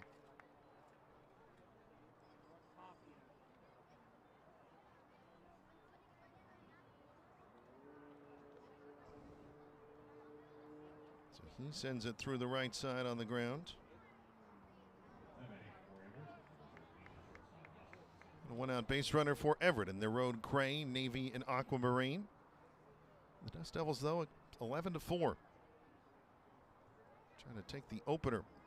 Trying to win on a Tuesday. Been a struggle for him. First pitch is outside. 1 ball and no strikes. I believe we gave that info in Vancouver. The Dust Devils have had their struggles on Tuesdays. In fact, they have lost on their last 6 Tuesdays. Trying to break that streak tonight. The 1-0. Fastball in the outer half to bring the count even at a ball and a strike. The last time the Dust Devils won on a Tuesday, it was the opener of their series in Spokane in June. They beat the Indians 4-2 there. All right, since then, it has been a struggle bus in the opener of the week, the 1-1. That fastball missing. 2 balls and a strike. Looking at TrackMan, that was right there in the lower outside corner. Perfect pitch. Did not get the call, though. 2 balls and a strike. And the wind has really not been much of a factor at all tonight. Just looking at it. The Stars and Stripes just getting a little bit of a wave now. The 2-1. That's low and outside ball 3. 3 balls and a strike. Looking as though the wind is blowing in kind of from the south, though, or maybe the south-southwest. Definitely not aiding hitters. Count 3 balls and a strike to Austin St. Laurent. 1 for 2 with a single. It's also grounded into a double play. The 3-1. That is chopped foul at the plate, and the count now full. And 3 balls and 2 strikes.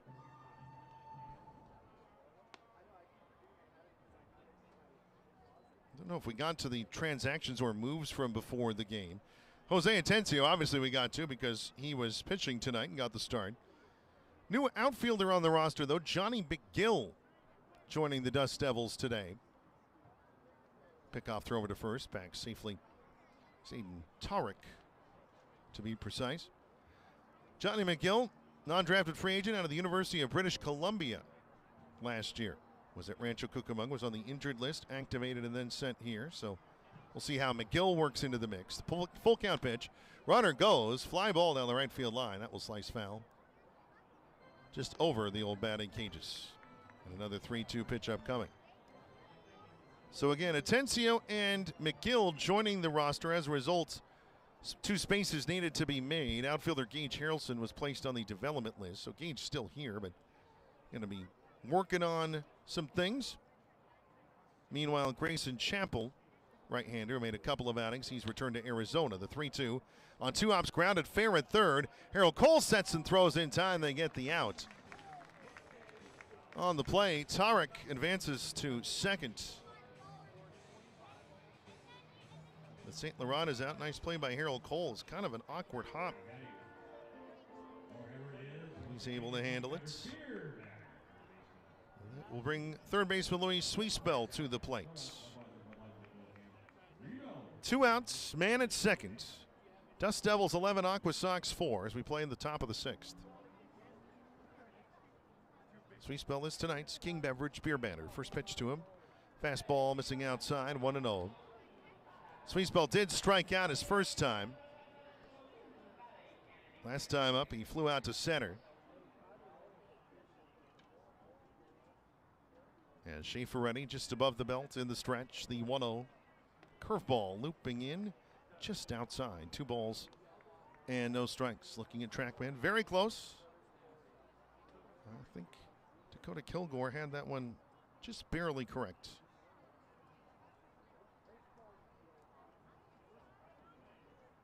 And the hitters count now. The switch hitting lefty, the pitch. Swing and a miss. Went after a fastball moving away from him. 2 balls and a strike.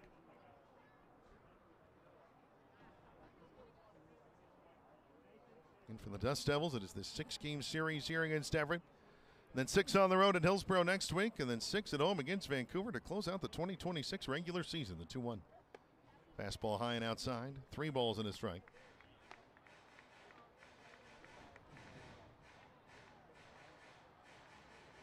If Sweespel reaches, right fielder Carlos Jimenez will have an opportunity. And Schaefer set. The cans in ready, the 3-1. Top foul up the first base line toward the first base coach Logan Moore. And so the count full, 3 balls and 2 strikes.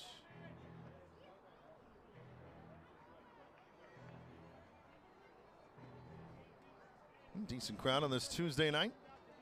Enjoying Dust Devils baseball, and again, a beautiful night for it. Warm but comfortable, especially by the time we got to first pitch, the payoff. Inside, in fact, I think it hit him.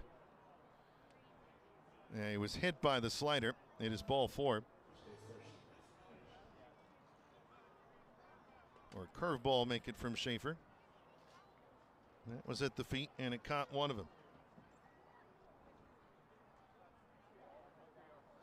So with that, manager Dan Bilardello is coming to the mound, but there's nobody throwing in the Dust Devils bullpen, so this is a strategy session. Just talking through things with the entire infield. Carlos Jimenez as well, a guy with some power.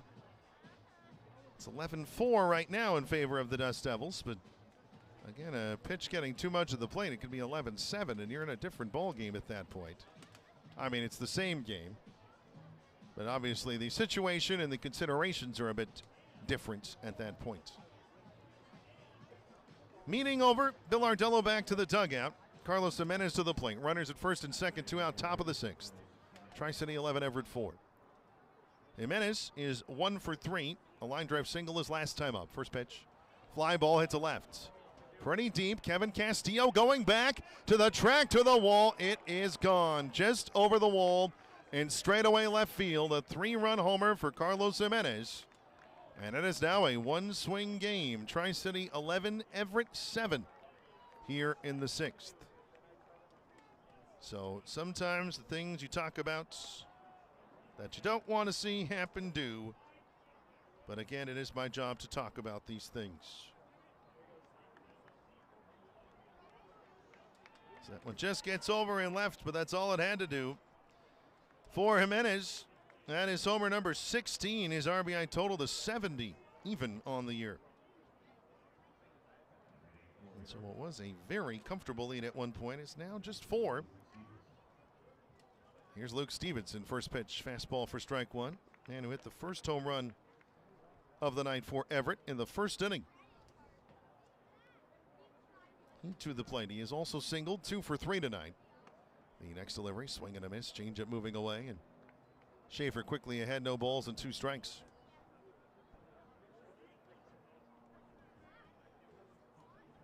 So if you're the Dust Devils, I think you got to feel you got to put at least a little bit more on the board tonight. The 0-2. That shot foul over the net, third base side into the general admission seats. The count remains no balls and 2 strikes. And Everett is one of the best offensive teams in the league by the stats. The pitch, Stevenson, fly ball to left. Castillo going back. He's got a beat on it, and on the warning track, he makes the catch to end the inning. Even with the wind blowing in, 1 homer and a somewhat dangerous shot, but caught by Castillo, and it ends the 6th. 3 runs, though, on the 3-run homer by Carlos Jimenez.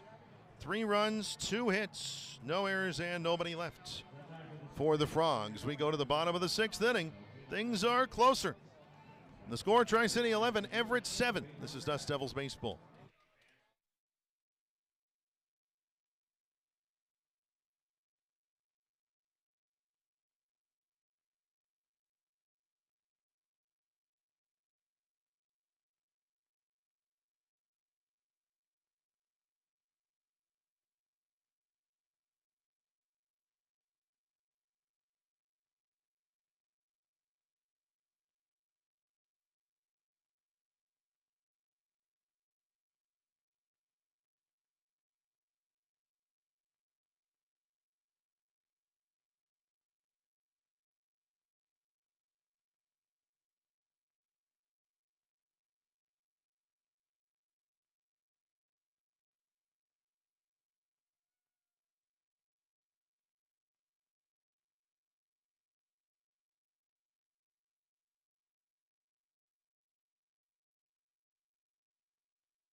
Ryan Nicholson leads off the bottom of the 6th inning for the Tri-City Dust Devils, who find themselves only up by 4. The score, Tri-City 11, Everett 7. Ben Hernandez continuing on in relief for the AquaSox. First pitch. Nicholson deep down the left field line. That'll slice foul, landing near the bullpen plates, maybe off of one of them, and then off the fence line and out to the soccer fields. All of that for strike one. Nicholson so far tonight is 0 for 3. The 0-1 fly ball left center. Corbin Dickerson going back, and the skies are dark now, a little easier to track the ball, and he makes the catch in the left center gap for the first out of the 6th.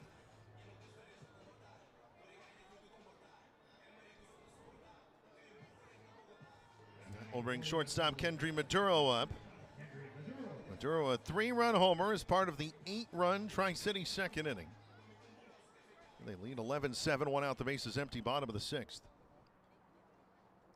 Strikeout and grounded otherwise, 1 for 3 for Maduro tonight. The first pitch from Hernandez. That's lined deep but foul down the right field line. No balls and a strike. And Everett scoring on Luke Stevenson's solo homer in the top of the first. They led 1-0, 2 runs in the bottom of the first for the Dust Devils, and that 8-run second, the 0-1. Maduro socks a liner to left. Coming in on the run and making the catch is the left fielder Aiden Tarek for out number 2. A deep line out, but racing over and getting there, Tarek. And that will bring Slate Alford was not the original designated hitter tonight. Back to the plate for his second appearance. He walked and scored in the fourth. Coming in on Kevin Castillo's RBI single. 11-7, the Dust Devils leading. First pitch to Alford.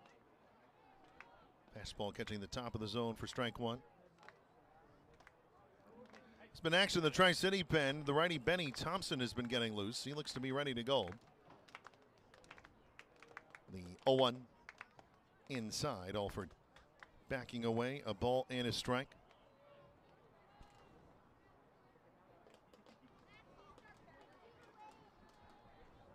There now, all three teams in the lead right now in the Northwest League have at least 10 runs. The 1-1 swinging a miss, strike two. So that slider diving away from Alford. As it's now 10-7, Hillsborough leading. Spokane just finished the bottom of the sixth, so the Indians have narrowed that one. The 1-2 here. Alford, a tapper up the middle over Hernandez, charging Cova, the second baseman, throwing the grass, unable to get it with his foot on the bag. Ike, and Alford is safe. That should be a hit. That was a tough play. So I do believe that'll be an infield hit for Slade Alford. He was able to just spin that over Ben Hernandez on the mound.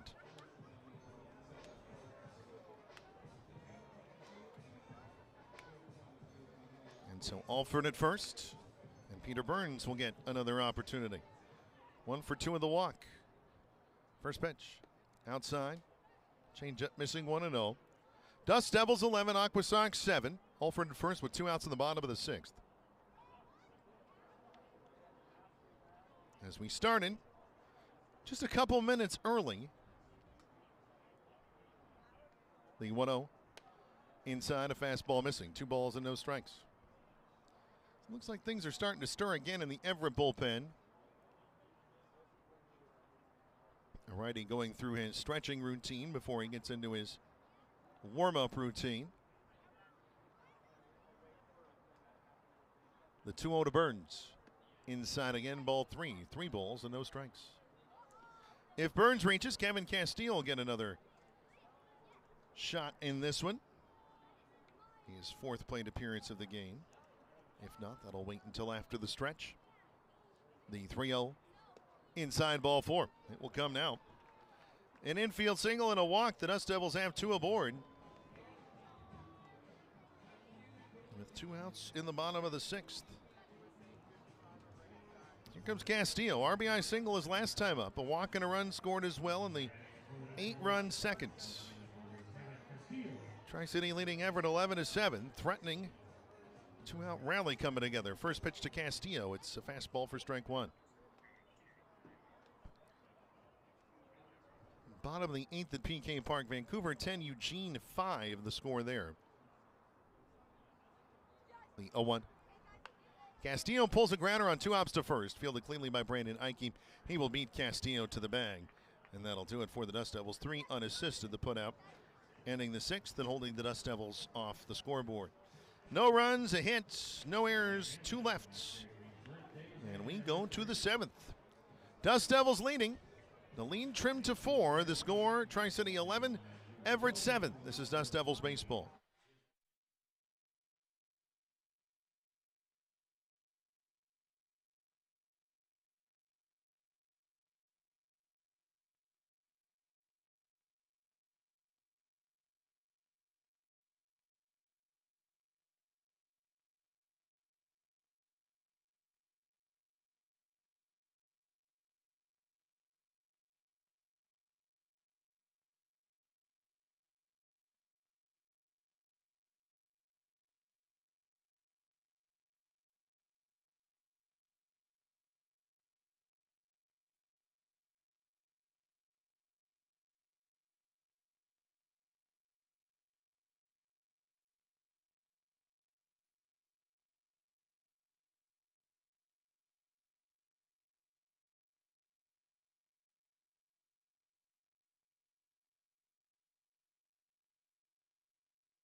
Benny Thompson takes over for the Tri-City Dust Devils as we begin the 7th inning with the score.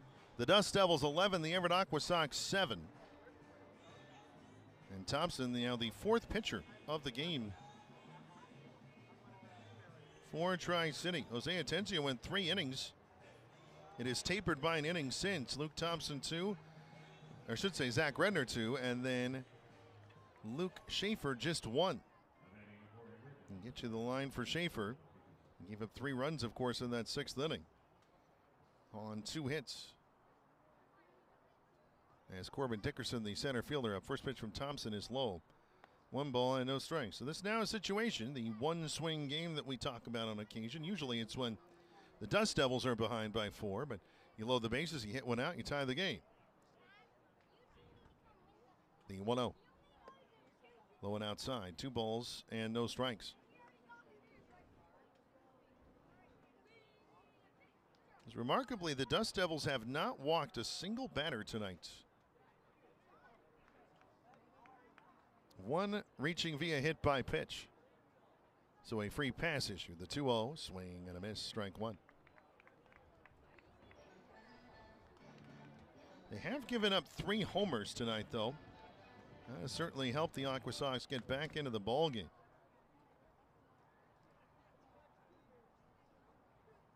It's the righty from South Bend, Indiana, ready. The 2-1. It's outside, ball 3. 3 balls and a strike.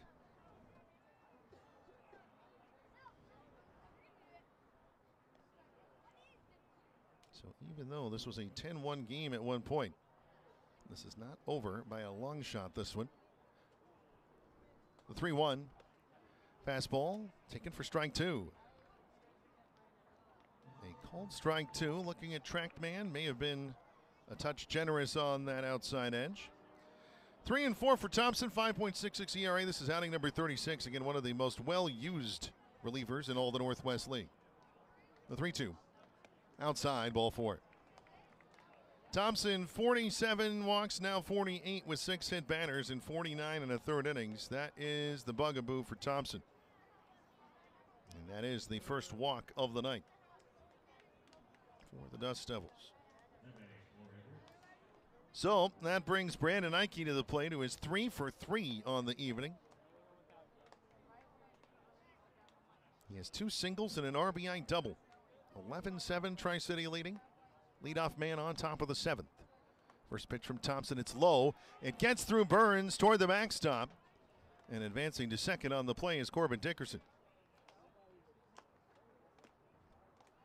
So we'll wait and see what that ends up scored as.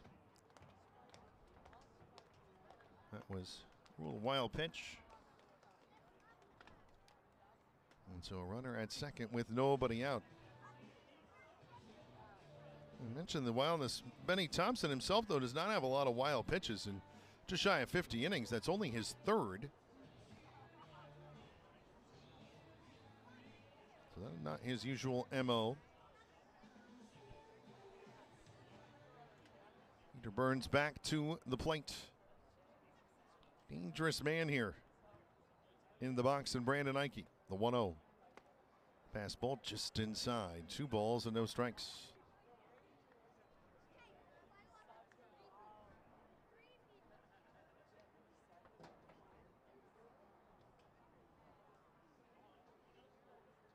Outfield playing Ike the opposite way. The 2-0.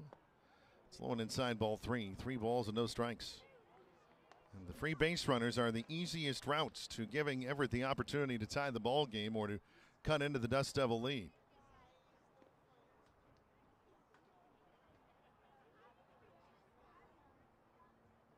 Three 3-0 the count. Thompson looking in. The pitch. Inside, ball 4. Bounces out of the glove of Burns. It's a 4-pitch walk as Burns able to get to it before Dickerson tries to advance. But first and second, nobody out.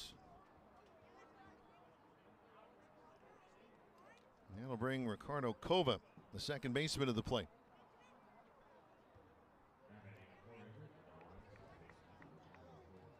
Ricardo Cova, 0 for 3 so far. He's had 2 balls fielded at first by Ryan Nicholson. One was a great diving play. That was his first AB in the first inning. Outside of that, a grounder to second and a pretty easy one to handle. It was a cue shot, but it basically took Nicholson right to the bag. That was his last time up. Tri-City 11, Everett 7. But first and second, nobody out for the AquaSox in the top of the 7th. First pitch. Kova takes a changeup on the outside edge for strike one. Trackman had it as a slider, just nipping the corner.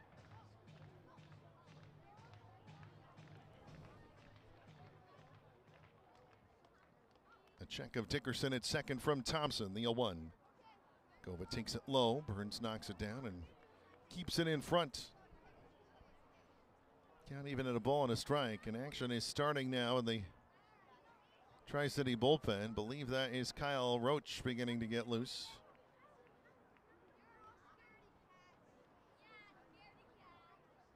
A ball and a strike as Thompson ready, holding in the stretch. He fires. Fastball popped up. First base side. Little slice foul out of play toward the Lescavar landing and bouncing away the patio area down the right field line. 1 ball and 2 strikes. So Thompson ahead here.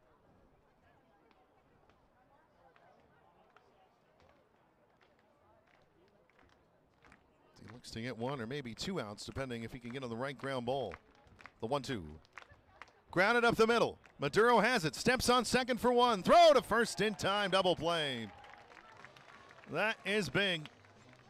Advancing to third is Corbin Dickerson, but now 2 outs in the inning. 6-3, the double play. Just what the doctor ordered for Benny Thompson and the Dust Devils. We'll bring Matthew Ellis to the plate, but instead of what could have been bases loaded, nobody out, had that turned differently.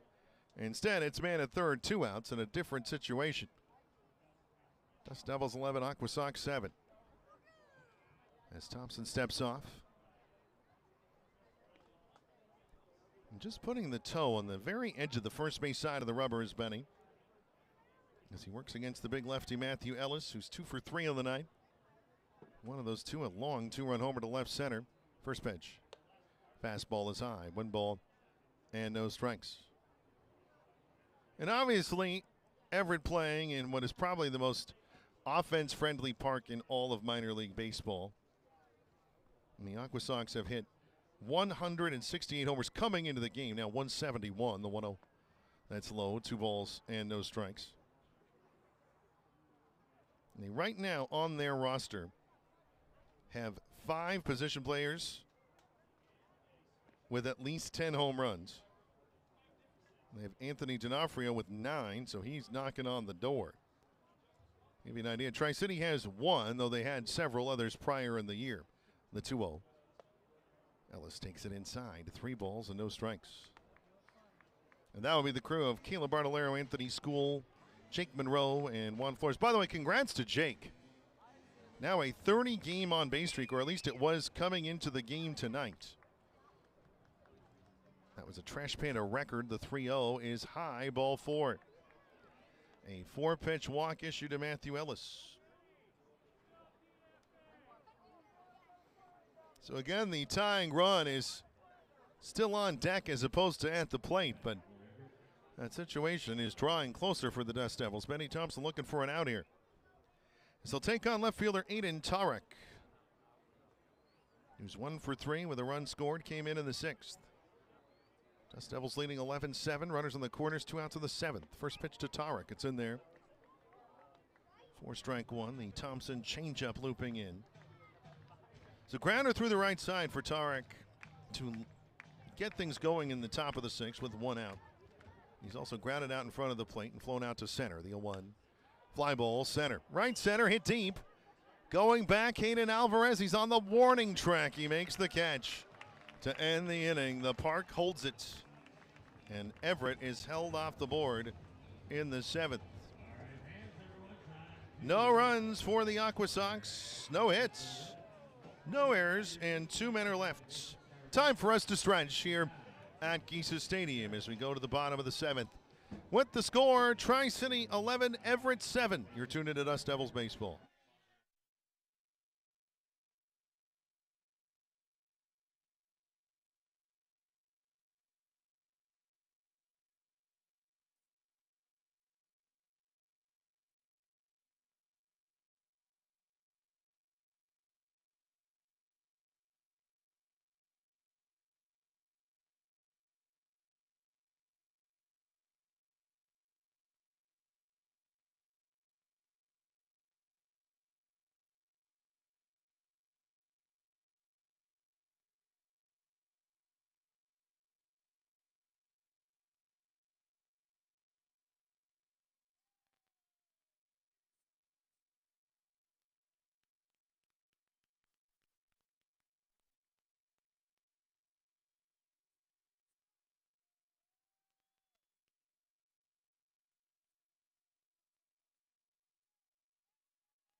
We've limbered up. We've been taken out to the ball game, and it is now the bottom of the 7th.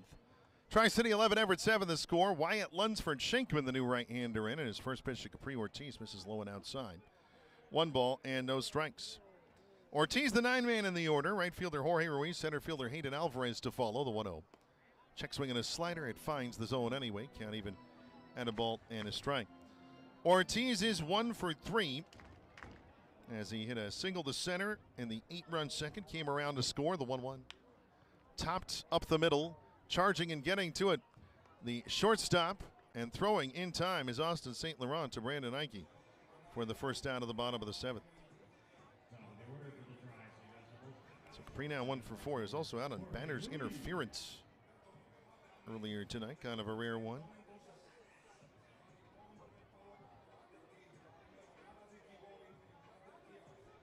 So back to the top, and Jorge Ruiz has been aboard 3 times tonight. 2-run single to his credit as well. First pitch. Ruiz took it. He squared a bunt that pulled back on a pitch finding the middle of the zone for strike 1. Ruiz was hit by a pitch in the 1st and in the 5th. Not looking to either time. The 0-1. Sliced out into left. Going back on it. Still going back and making the catch is Aiden Tarek just shy of the warning track. That one kept going and going. But the catch is made. I'm going to go ahead and mark warning track because Tarek landed with his foot just onto it. On the second out. Ball is carrying tonight. It's really only Carlos Jimenez's homer that only got over the new wall, though. Again, that's second year that the walls have been moved in at Kisa Stadium. Everything else would have got out 2 years ago. Hayden Alvarez up now. First pitch to the center fielder. A swing and a miss at the Lunsford Shankman breaking ball. No balls and a strike. Lunsford Shankman 5-1, 2.72 ERA. This is outing number 32. Been really good out of the pen for Ryan Scott's team. The 0-1. Another slider, and that called high. Looking at TrackMan, it was there at the top of the zone. So instead of it being 0-2, the count is 1 ball and 1 strike. And the umpires do not have the luxury of having the ABS in front of them. The 1-1 fouled first base side, 1-2.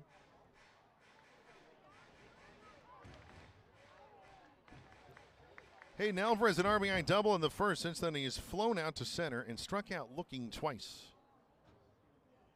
The 1-2. Slider low and outside. Alvarez lays off it. 2 balls and 2 strikes. And a man of great promise at the plate in the Angels org. Just 19 years old. The 2-2. Slider low and outside. Alvarez lays off it again. And the count full of 3 balls, 2 strikes. And Lunsford Shankman out of Leesburg, Virginia, listed at 6'2", 230. And he's been one of the more reliable options out of the Everett bullpen in 2026. They pay off. Slider pulled foul up the third base and left field line. Alvarez will see another.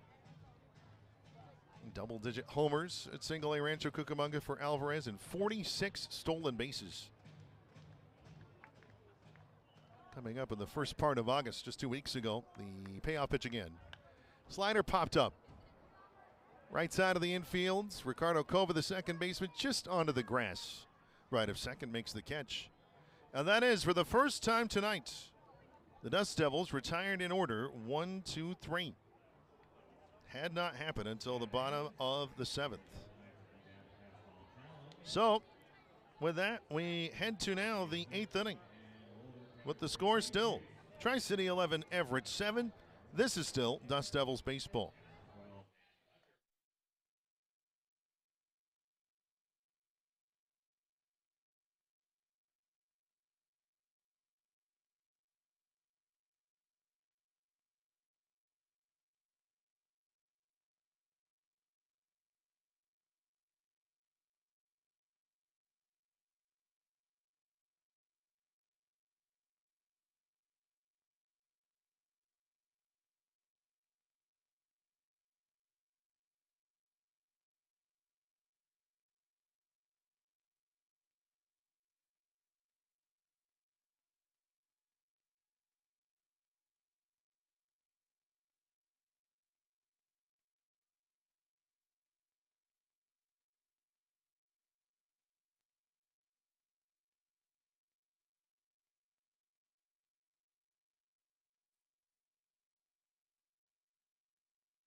We're ready for the 8th inning in Pasco, Kennewick, and Richland. The score, the Dust Devils 11, the AquaSox 7.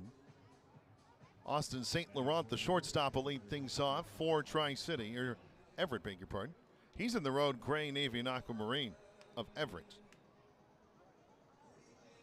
Then you have third baseman Luis Suispel, and then the top of the order, right fielder Carlos Jimenez looping back around. Benny Thompson continuing on. First pitch. Fastball foul back. First base side for strike one. There is action in the Tri-City bullpen. Right-hander Fulton Lockhart, who has taken on some of the closing duties for the Dust Devils. He is getting loose. So we'll see how much longer Thompson is expected here. The 0-1. Off speed and fouled. Third base side toward the Everett dugout. Off the screen, and manager Ryan Scott handling it. No balls and 2 strikes.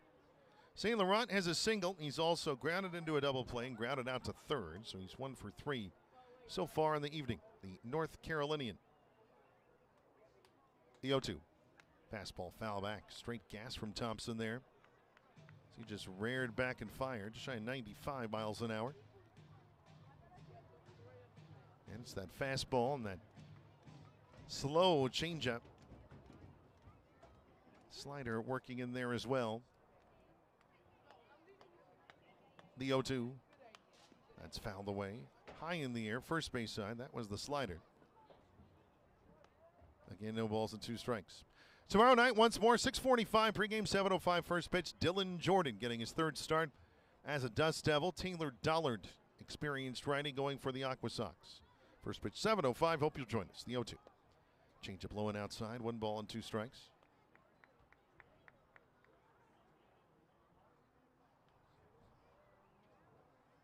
Infield playing deep and back, except for Ryan Nicholson playing a bit in at first. Outfield the opposite way on the right-hander. The 1-2. Foul back again. St. Laurent battling.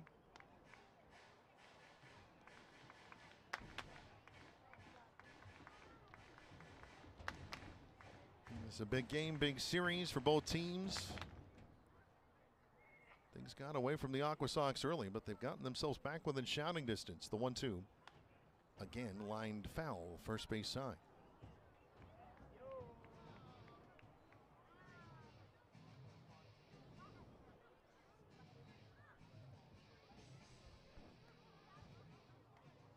Lights are in full and complete effect. There is a touch of haze, but relatively speaking, not much. The 1-2. Change up again. Soft grounder left side, could be trouble. Harold Cole charging. He tried to barehand. It was the only shot he had. He could not get it. That's an infield hit for Austin St. Laurent. No guarantee, even if Cole gets that on the barehand, that he throws St. Laurent out at first. A swinging bunt. You couldn't have rolled it or placed it out there much better.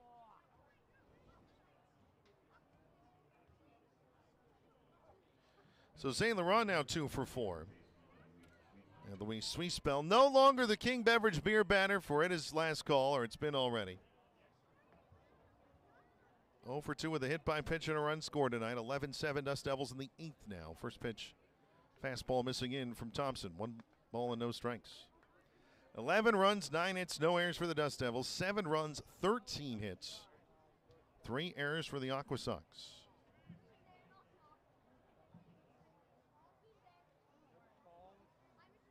The 1-0 pitch. Suispel popped up. Burns behind home plate, locates it. Ryan Nicholson running it down as well, but it'll land to the seats. Neither had a play.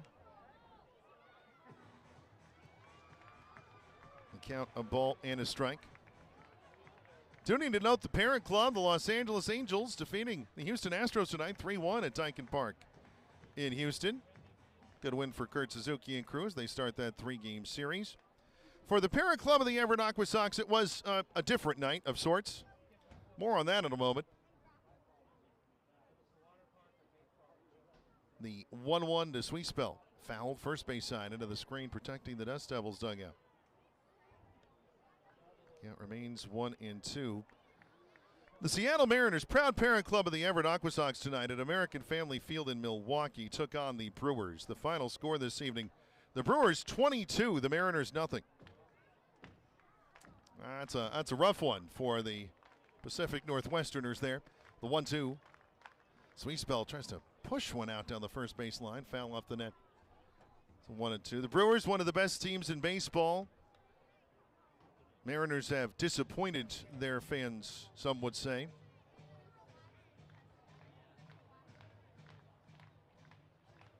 Only counts for one game, but that's a stinger, to say the least. Meanwhile, George Klassen, by the way, congratulations to him. 2 straight wins now in the Angel rotation. The 1-2 runner goes. Pitch is high for ball 2. Burns can't get it cleanly into the hand. It's a stolen base for St. Laurent.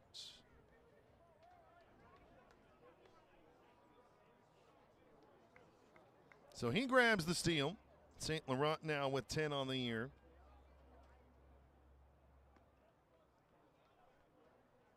And the count, 2 balls and 2 strikes to Sweetspell. It has been a bit of a battle, though. The 2-2. Sweetspell pops it softly. Third base on. That's going to slice into the bleachers. Look out. Knocked down by a fan.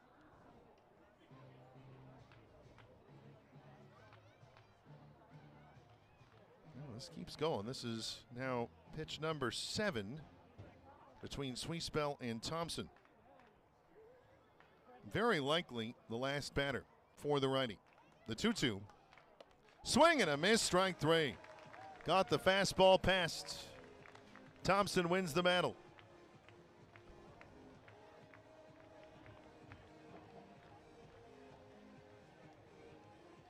So 1 out in the 8th, 11-7. Tri-City leading, a man at second, and Carlos Jimenez to the plate.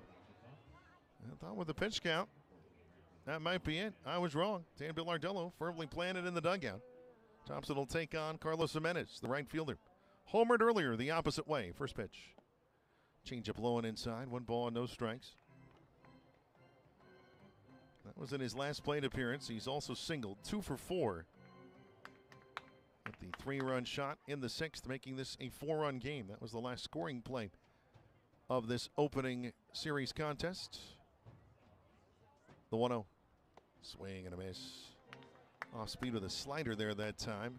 Actually may have gotten a piece of it, Jimenez, and as a result a piece of Peter Burns. Count even at a ball and a strike.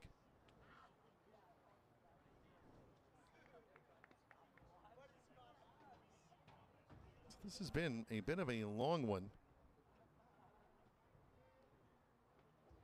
So we started at 7:03, so we're at 2 hours, 22 minutes and counting in the 8th. The 1-1. Little check swing right side. Thompson trying to field. He'll tip it to himself and beat Jimenez to the bag. It was close. Jimenez, I think, thought he beat it. But that is out number 2. As Thompson and Jimenez were running right along each other like they were running to a finish line in a track meet. And with that, Dan Billardello is now out of the dugout. And do believe at some point we will get the signal.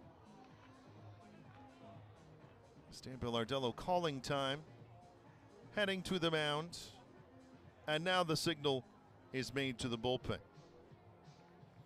So the 1 unassisted putouts at first ends the night for Thompson. And Luke Stevenson will come up and he'll take on the flame-throwing righty Fulton Lockhart for the Dust Devils. So pitching change, 2 outs in the 8th. Man at third. As St. Laurent advancing on the play. The score, the Dust Devils 11, the AquaSox 7. This is Dust Devils baseball.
The right-hander Fulton Lockhart takes over for the Tri-City Dust Devils, inheriting a man at third from Benny Thompson.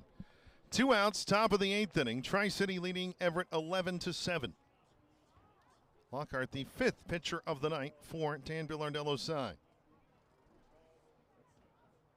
He takes on catcher Luke Stevenson, powerful lefty who homered in his first at-bat tonight. First pitch, fastball from Lockhart in for strike 1.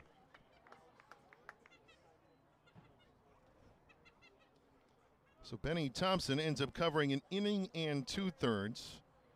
His line is not final. The 0-1. Stevenson takes it high. Slider missing. A ball and a strike. Lockhart at the high A level. 3 outings.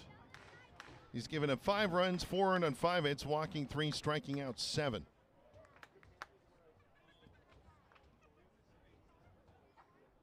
The 1-1. Slider again outside. 2 balls and a strike. Tim Lockhart, one of the Quakes turned Dust Devils a couple weeks back. 22-year-old, 6'4" right-hander who finished his collegiate career at a JUCO, College of Central Florida in Ocala, Florida. The Patriots, they are named. The 2-1. Stevenson takes a fastball high. 3 balls and a strike. Lockhart was a lockdown right-hander out of the Rancho Cucamonga bullpen. He was not unlike Kyle Roach and Sam Takoyan and Benny Thompson here, but also he was their main closer. The 3-1. Stevenson takes it. It's in there. Strike 2. Caught the inside corner. Major fastball velocity that was just shy, and I mean just, of 98 miles an hour.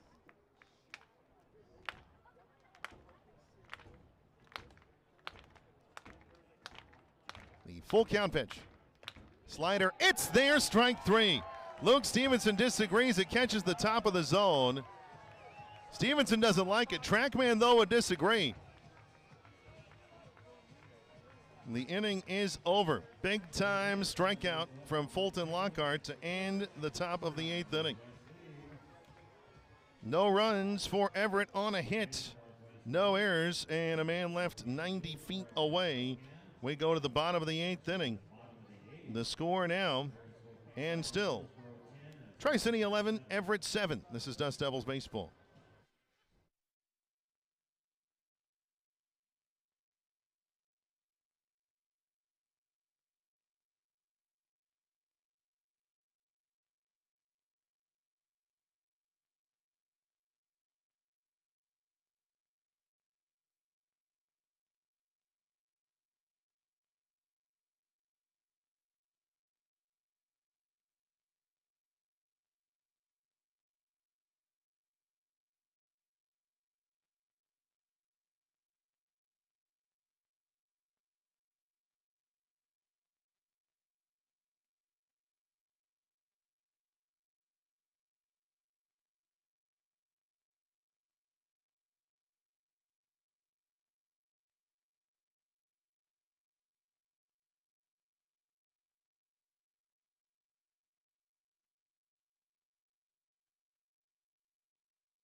To the bottom of the 8th we go in Pasco, Kennewick, and Richland. The score, the Dust Devils 11, the AquaSox 7. Wyatt Lunsford Shankman continuing on in relief for the Frogs in the series opener of this one. Harold Cole, the third baseman, will lead things off for the Dust Devils. First baseman Ryan Nicholson and shortstop Kendry Maduro will follow. Tri-City in their standard home white, navy, and gold tonight. First pitch from Lunsford Shankman, a slider and a swing and a foul. 4 strike 1 went off the top of the mask of Luke Stevenson, the catcher. Dakota Kilgore very quickly to Stevenson to make sure he was okay, and he was. No balls and a strike. Cole 2 for 3 with a walk tonight. Productive night of the 3 spot. The 0-1. Slider popped high in the air, foul behind us. The count, no balls, 2 strikes. I do have an attendance game this evening from Colin Ames, glorious leader of ticketing for the Dust Devils. The 0-2 swing and a miss. Cole unable to stop on the slider. He made contact with it, but it was caught by Luke Stevenson, so moot in the end. 1 out in the bottom of the 8th. Again, the Dust Devils leading 11-7. The attendance game tonight, 2 football players. Degree of difficulty, I would say, fairly easy. Jared Goff and DK Metcalf from his time with the Seahawks. First pitch to Ryan Nicholson is outside. 1 ball and no strikes. It's obviously DK with the Steelers these days, wearing a different number than his time in Seattle, but probably the number that people still associate him with most. The 1-0, grounded softly to the right side, charging Ricardo Cova. His throw to first is in time, and Ryan Nicholson is out for out number 2. Ryan is now 0 for 5 on the day, and his 8-game hit streak is very much in peril.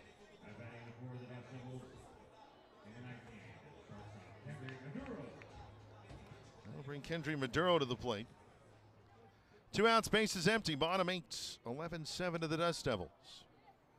Maduro, 3-run homer in the 8-run second inning. First pitch, swing and a miss. The Lunsford-Shankman slider, 0-1. Outside of that, a strikeout, a ground out, and a line out to the variety pack for Maduro. The 0-1.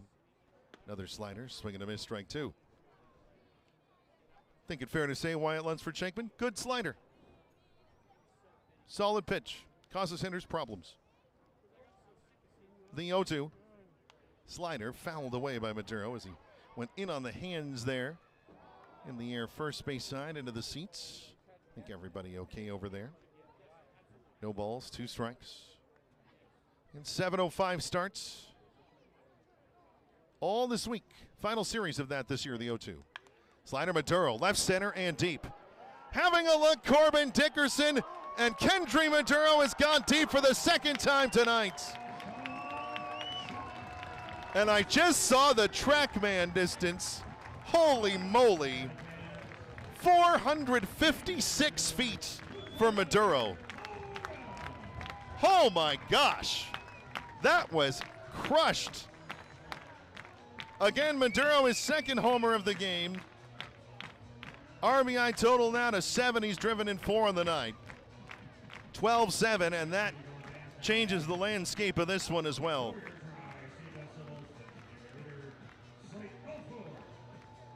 Again, 456 feet for Kendry Maduro. First pitch to Slade Alford, the sub-designated hitter tonight. Missing outside, 1 ball and no strikes. The 1-0, swing and a miss, big cut from Alford. Can't even, and a ball and a strike. I didn't even look at the exit velocity on it, but it was a lot. The 1-1, foul tipped by Alford into the glove of Luke Stevenson for strike 2. It's one of those where Lunsford-Shankman ended up low and in on a slider, and Maduro just kind of whipped the hands in, and he got all of it. The 1-2, Alford takes it, misses just low, 2 balls and 2 strikes. That's one of those where, you know, the lights obviously illuminate everything on the field, and then the ball disappears into the night. The 2-2. Slider, spinning foul, just at the feet of first base coach Brian Rupp.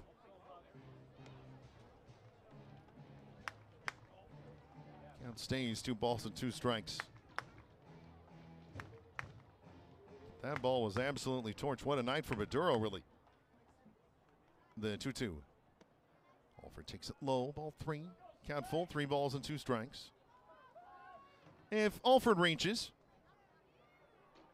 it'll be catcher Peter Burns getting one more opportunity. An infield hit for him last time. He's 1 for 1 with a walk. The payoff. Slider low and outside, ball 4. So Slade Alford's gotten 3 plate appearances tonight. He's reached in all 3. 2 walks and an infield hit.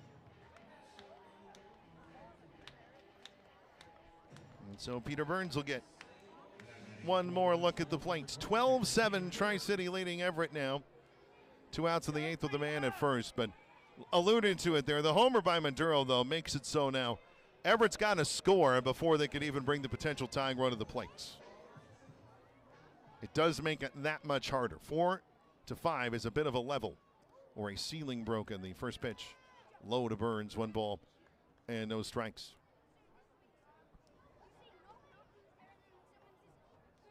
Burns a single and a run score, and he also walked in the second. 2 plate appearances, reached in both. The 1-0 is low again. 2 balls and no strikes. He's grounded out to second. He's walked a second time, so 3 times on base in 4 plate appearances for Burns. Speeder hitting .240 on the season. The 2-0. Burns, fly ball to left. Fairly deep, running back on it, Aiden Tarek, the left fielder, and just shy of the track. He'll make the catch to end the inning. But the Dust Devils getting a second homer on the night for Kendry Maduro, and a long one left of center. That one ending the inning. Or I should say, the last play ending the inning, but that giving the Dust Devils a run. A run on a hit, no errors, a man left. We go to the 9th. Dust Devils 12, AquaSox 7. This is Dust Devils baseball.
The Tri-City Dust Devils 12, the Everett AquaSox 7.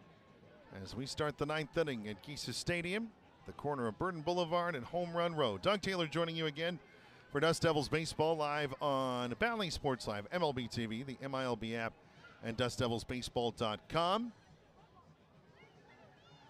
Our high home cameraman, as always, Austin Reardon to my right. Thanks to Austin Serrata as well for making sure we had sound this evening. Much appreciated on that front. As Corbin Dickerson, the center fielder, will lead things off. And Fulton Lockhart needing 3 outs to get this in the Dust Devil win column to open the series. First pitch. Slider, it's there for strike 1. Again, mentioned the Dust Devils have not won on a Tuesday since June. Tri-City 3 outs away from breaking that streak and getting out on the front foot in this 6-game set. The 0-1. Slider, Dickerson moved the bat. Check swing did he offer? Certainly seemed like he did. And Tony Millette rings him up for strike 2. Backup coming in handy there. No balls and 2 strikes the count. 1 for 3 with a walk is Dickerson tonight. The 0-2. Slider swinging a miss, strike 3. That one falling off the table, and Fulton Lockhart putting a strikeout on the board is 3rd. I beg your pardon, 2nd of the evening. 1 out of the 9th. Dust Devils 12, AquaSox 7. The base is empty, and Brandon Ike, the Northwest League home run leader at the plate. 3 for 3 with a walk, been outstanding in the cleanup spot tonight. First pitch. Fastball outside, 1 ball and no strikes. 2 singles sandwiched, or should say, sandwiching a double, an RBI double in the 4th, then a walk in the 7th. I should say, I tried to say it, I almost got there. The 1-0. Slider missing just high, 2 balls and no strikes. Mention the attendance game, Jared Goff and DK Metcalf in his time with the Seahawks. Jared Goff 16, DK Metcalf 14, 1,614. The paid attendance at Geisa Stadium tonight. Thanks to everybody for coming out or paying to do so. We appreciate it. The 2-0. Fastball at the top of the zone for strike one.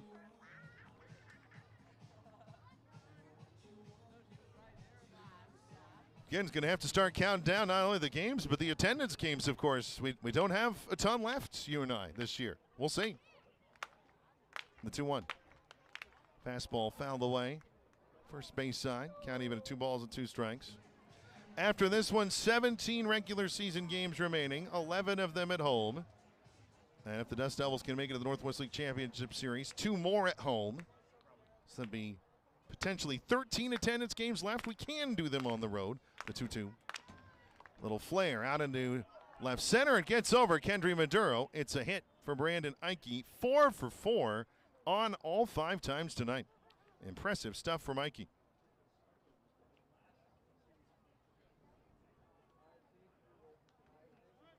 So he's aboard. That's one piece of the puzzle. Again, Everett's got to get at least 1 run across in order to have the tying run at the plate. Ricardo Cova will come to the plate now. Another man bearing a long hitting streak. Ryan Nicholson's could be at an end. Ricardo Cova needs a hit to extend his. 12-7 Dust Devils in the 9th. Man at first, 1 out. First pitch to Cova. Check swing, and he's ruled to have offered. And Dakota Kilgore, the home plate umpire. No balls in a strike. An 11-game hit streak for Cova on the line, who was 0 for 4. 4 groundouts this evening. One of them into a double play. The 0-1. Little flare foul into the top of the net for strike 2. 2021 international free agent. Cova listed at 5'9", 145. So not presenting a big strike zone at the plate. 22 years old. Another 66er turned AquaSox, who's had a good year. The 0-2. Slider in there, strike 3. Caught the inside corner. Cova turned away in frustration. Again, TrackMan had it there. Fulton Lockhart with just a nasty, perfect slider. 3 strikeouts for Lockhart, and Everett down to their final out tonight, trailing 12-7. They have a man on. Matthew Ellis has hit a 2-run homer tonight, also single, 2 for 3 with a walk. Good night from him as the DH this evening. As Fulton Lockhart in the stretch. Runner going as he's not being held on.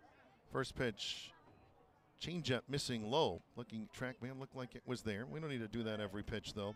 That'll be defensive indifference, by the way, in a 5-run game. So no stolen base for Brandon Ike there. And now Peter Burns will step out and just have a word with Lockhart. Just, I think, making sure that they're on the same page with a man at second. Not wanting to give away any other information. Really was the second homer of the night for Kendry Maduro that I'm not going to say put it out of reach. Baseball, it's never out of reach until out number 27 hits. But in 4, if you can put a little pressure on, get a couple guys on and a walk, you're there. The extra run scoring really did, alter the complexion of this one. The 1-0. Ellis takes it inside, a little low as well. 2 balls, no strikes. A little shy of 98 for Fulton Lockhart.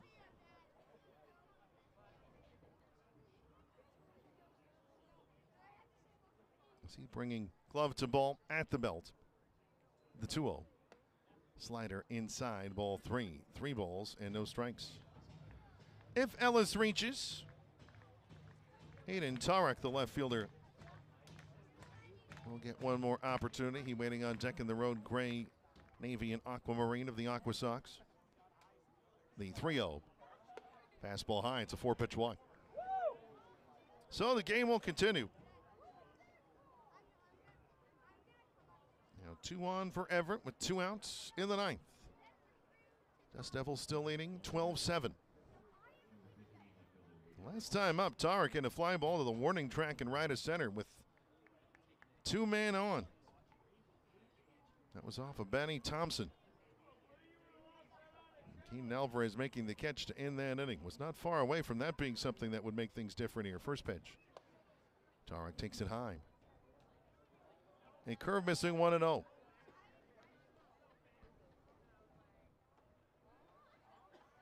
And Singleton scored in the 6th. 1 for 4 on the evening. The 1-0. Fastball inside. It goes off the glove of Peter Burns, and the runners are going to advance.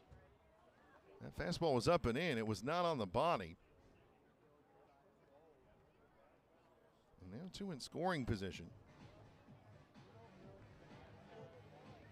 And we'll see how that ends up scored. Wild pitch. Charge to Fulton Lockhart.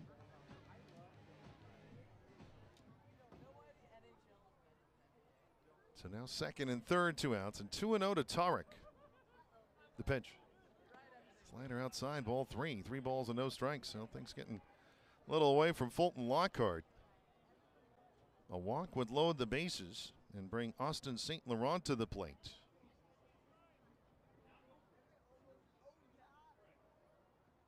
Lockhart ready, the 3-0. Fastball down the middle, strike 1. So again, even though it's a 5-run game and the Maduro homer was majorly helpful for the Dust Devils, 2 batters away reaching from that tying run coming to the plate in the person of Luis Sweespel, a known home run hitter. The 3-1 fastball in there, strike 2. Caught the upper part of the zone of the count full. So now the AquaSox down to their final strike.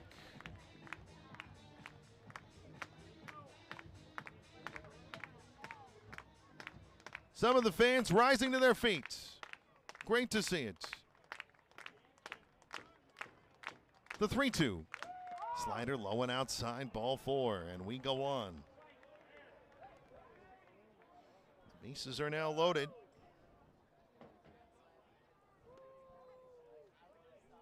Tri-City leading 12-7, but if Austin St. Laurent reaches and no outs are involved, the tying run will come to the plate here in the top of the 9th. That is not a situation the Dust Devils wish to face.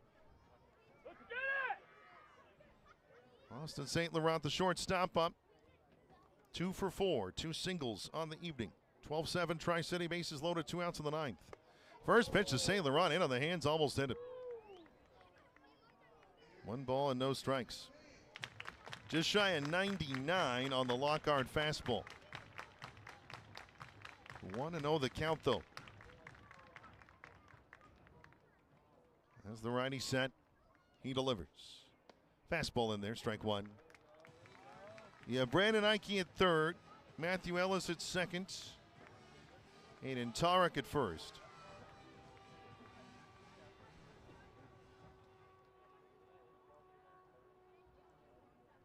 As Lockhart settles into his stretch, the 1-1. Fastball high, 2 balls and a strike. And action's now, I think, going to threaten to get going in the bullpen. Sam Takoyan, who has spent a good amount of the year as the Dust Devils closer, is now loosening.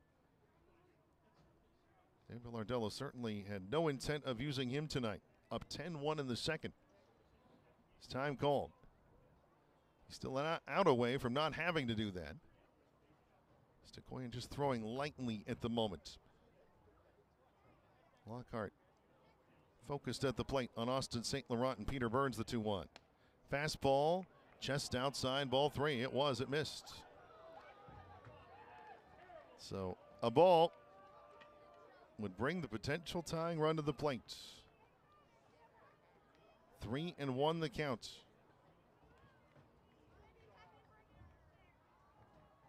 The pitch. Fastball, it's there, strike 2. Caught the lower part of the zone, and now the count is full. With 2 outs, everybody will be in motion. Lockhart looking for 1 more strike to put this game to an end. He is ready. The 3-2. Fastball, grounded up the middle. It's going to get through. Scoring from 3rd is Ike. Ellis around from 2nd. He's in as well. And Everett's within 3. It's Tri-City 12, Everett 9 in the 9th. Luis Sweespel will come up as the potential tying run. Before he does that, pitching coach Glendon Rush will come out to the mound and have a word with Fulton Lockhart. So St. Laurent delivering on his 3rd hit of the night, driving in 2. And the Dust Devils now will feel the pressure of having the tying run at the plate.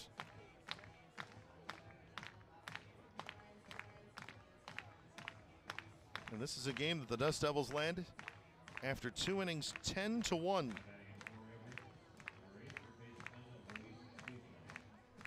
since that moment, they have been outscored 8-2. As Luis Swiespel comes up. 0 for 3 with a hit by pitch and a run scored. 12-9 Dust Devils in the ninth. First and second, 2 outs. First pitch to the switch-hitting lefty. It is low, knocked down by Burns, racing for third, and getting there is Aiden Tarek. That'll be a wild pitch, charged to Fulton Lockhart.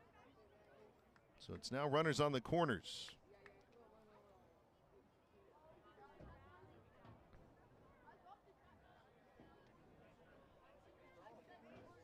For Austin St. Laurent, by the way, with a 2-run single, RBI total up to 30 now.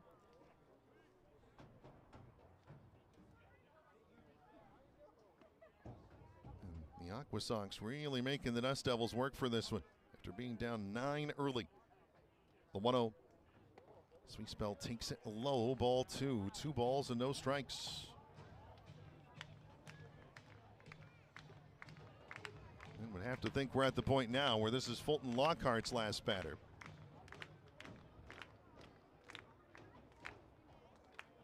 The 2-0. That is inside, ball 3. 3 balls and no strikes.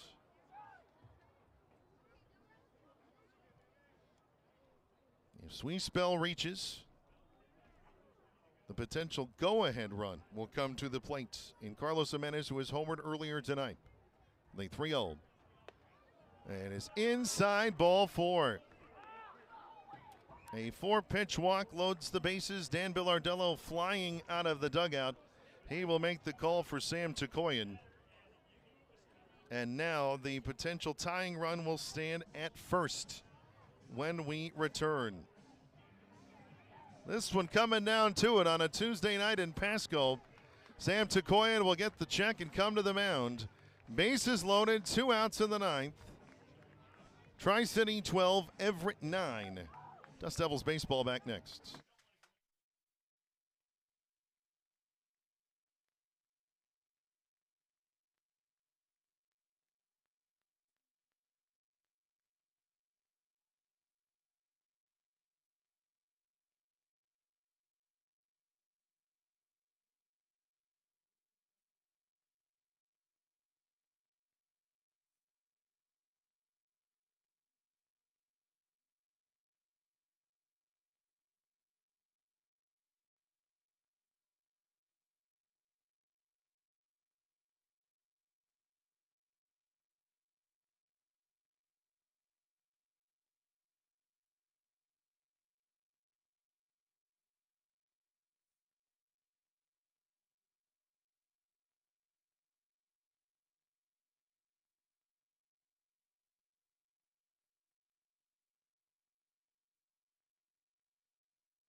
Here comes righty Sam Tukoyan, inheriting a 5-alarm blaze in the top of the 9th inning.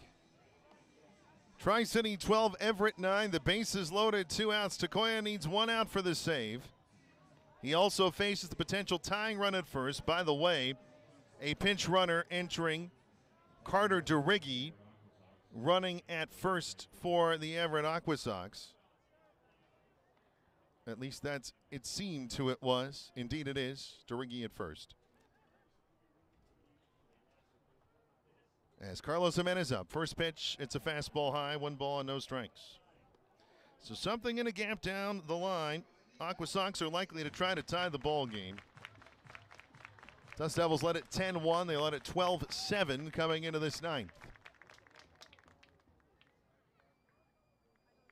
Tukoyan set the 1-0. It's low, 2 balls and no strikes. Tecoyan 1-3, 4.14 ERA, outing number 38, 14 saves and 17 tries. In case you're wondering, this is very much a save situation. Sam set the 2-0. Jimenez fouls it back for strike one. Jimenez a 3-run homer in the 6th. He singled the inning prior. 2 for 5 on the evening. He's the 8th man to the plate in this 9th inning. And he is the potential go-ahead run at the plate. The 2-1. Swing and a miss, strike 2. Tecoyan gets the heater by. The count even, and now again, the AquaSox down to their last strike. Second time they have been down to that spot. First time Austin St. Laurent delivered a 2-run single that kept the game alive. Tecoyan sets the 2-2. Jimenez pops it high in the air behind home plate, third base side. That'll go foul out of play. Count still 2 balls, 2 strikes. So you have, just to be clear on base, Aiden Tarek at third, Austin St. Laurent at second, Carter Duregi pinch running at first, excellent speed. Again, the count 2-2. The pitch. Jimenez, fly ball to left. Coming into the run, Kevin Castillo, the left fielder. He's got it. Game over. Oh, man, did the Dust Devils need absolutely everything to get that across the line, but they do it. And the home 9 takes the opening contest of this 6-game series by a final score of 12-9. Dust Devils, as a result, move to 22-27 in the second half. They are 57-58 overall. Everett falling in defeat to 25-24 in the second half. They are 58-57. So a thriller of a ball game it ended up being, but the Dust Devils again finish this one off. The final score, the Dust Devils 12, the AquaSox 9. By the way, in the top of the 9th, for Everett, 2 runs, 2 hits, no errors, and 3 men left. So with that, we'll get you ready for the Dust Devils post-game show. We'll have a look at the final totals, recap this game as best we can and as quickly as we can, and have a look at the scoreboards and tomorrow night's game 2 as well. Again, the final this evening from Geesis Stadium, Tri-City 12, Everett 9. The post-game show next.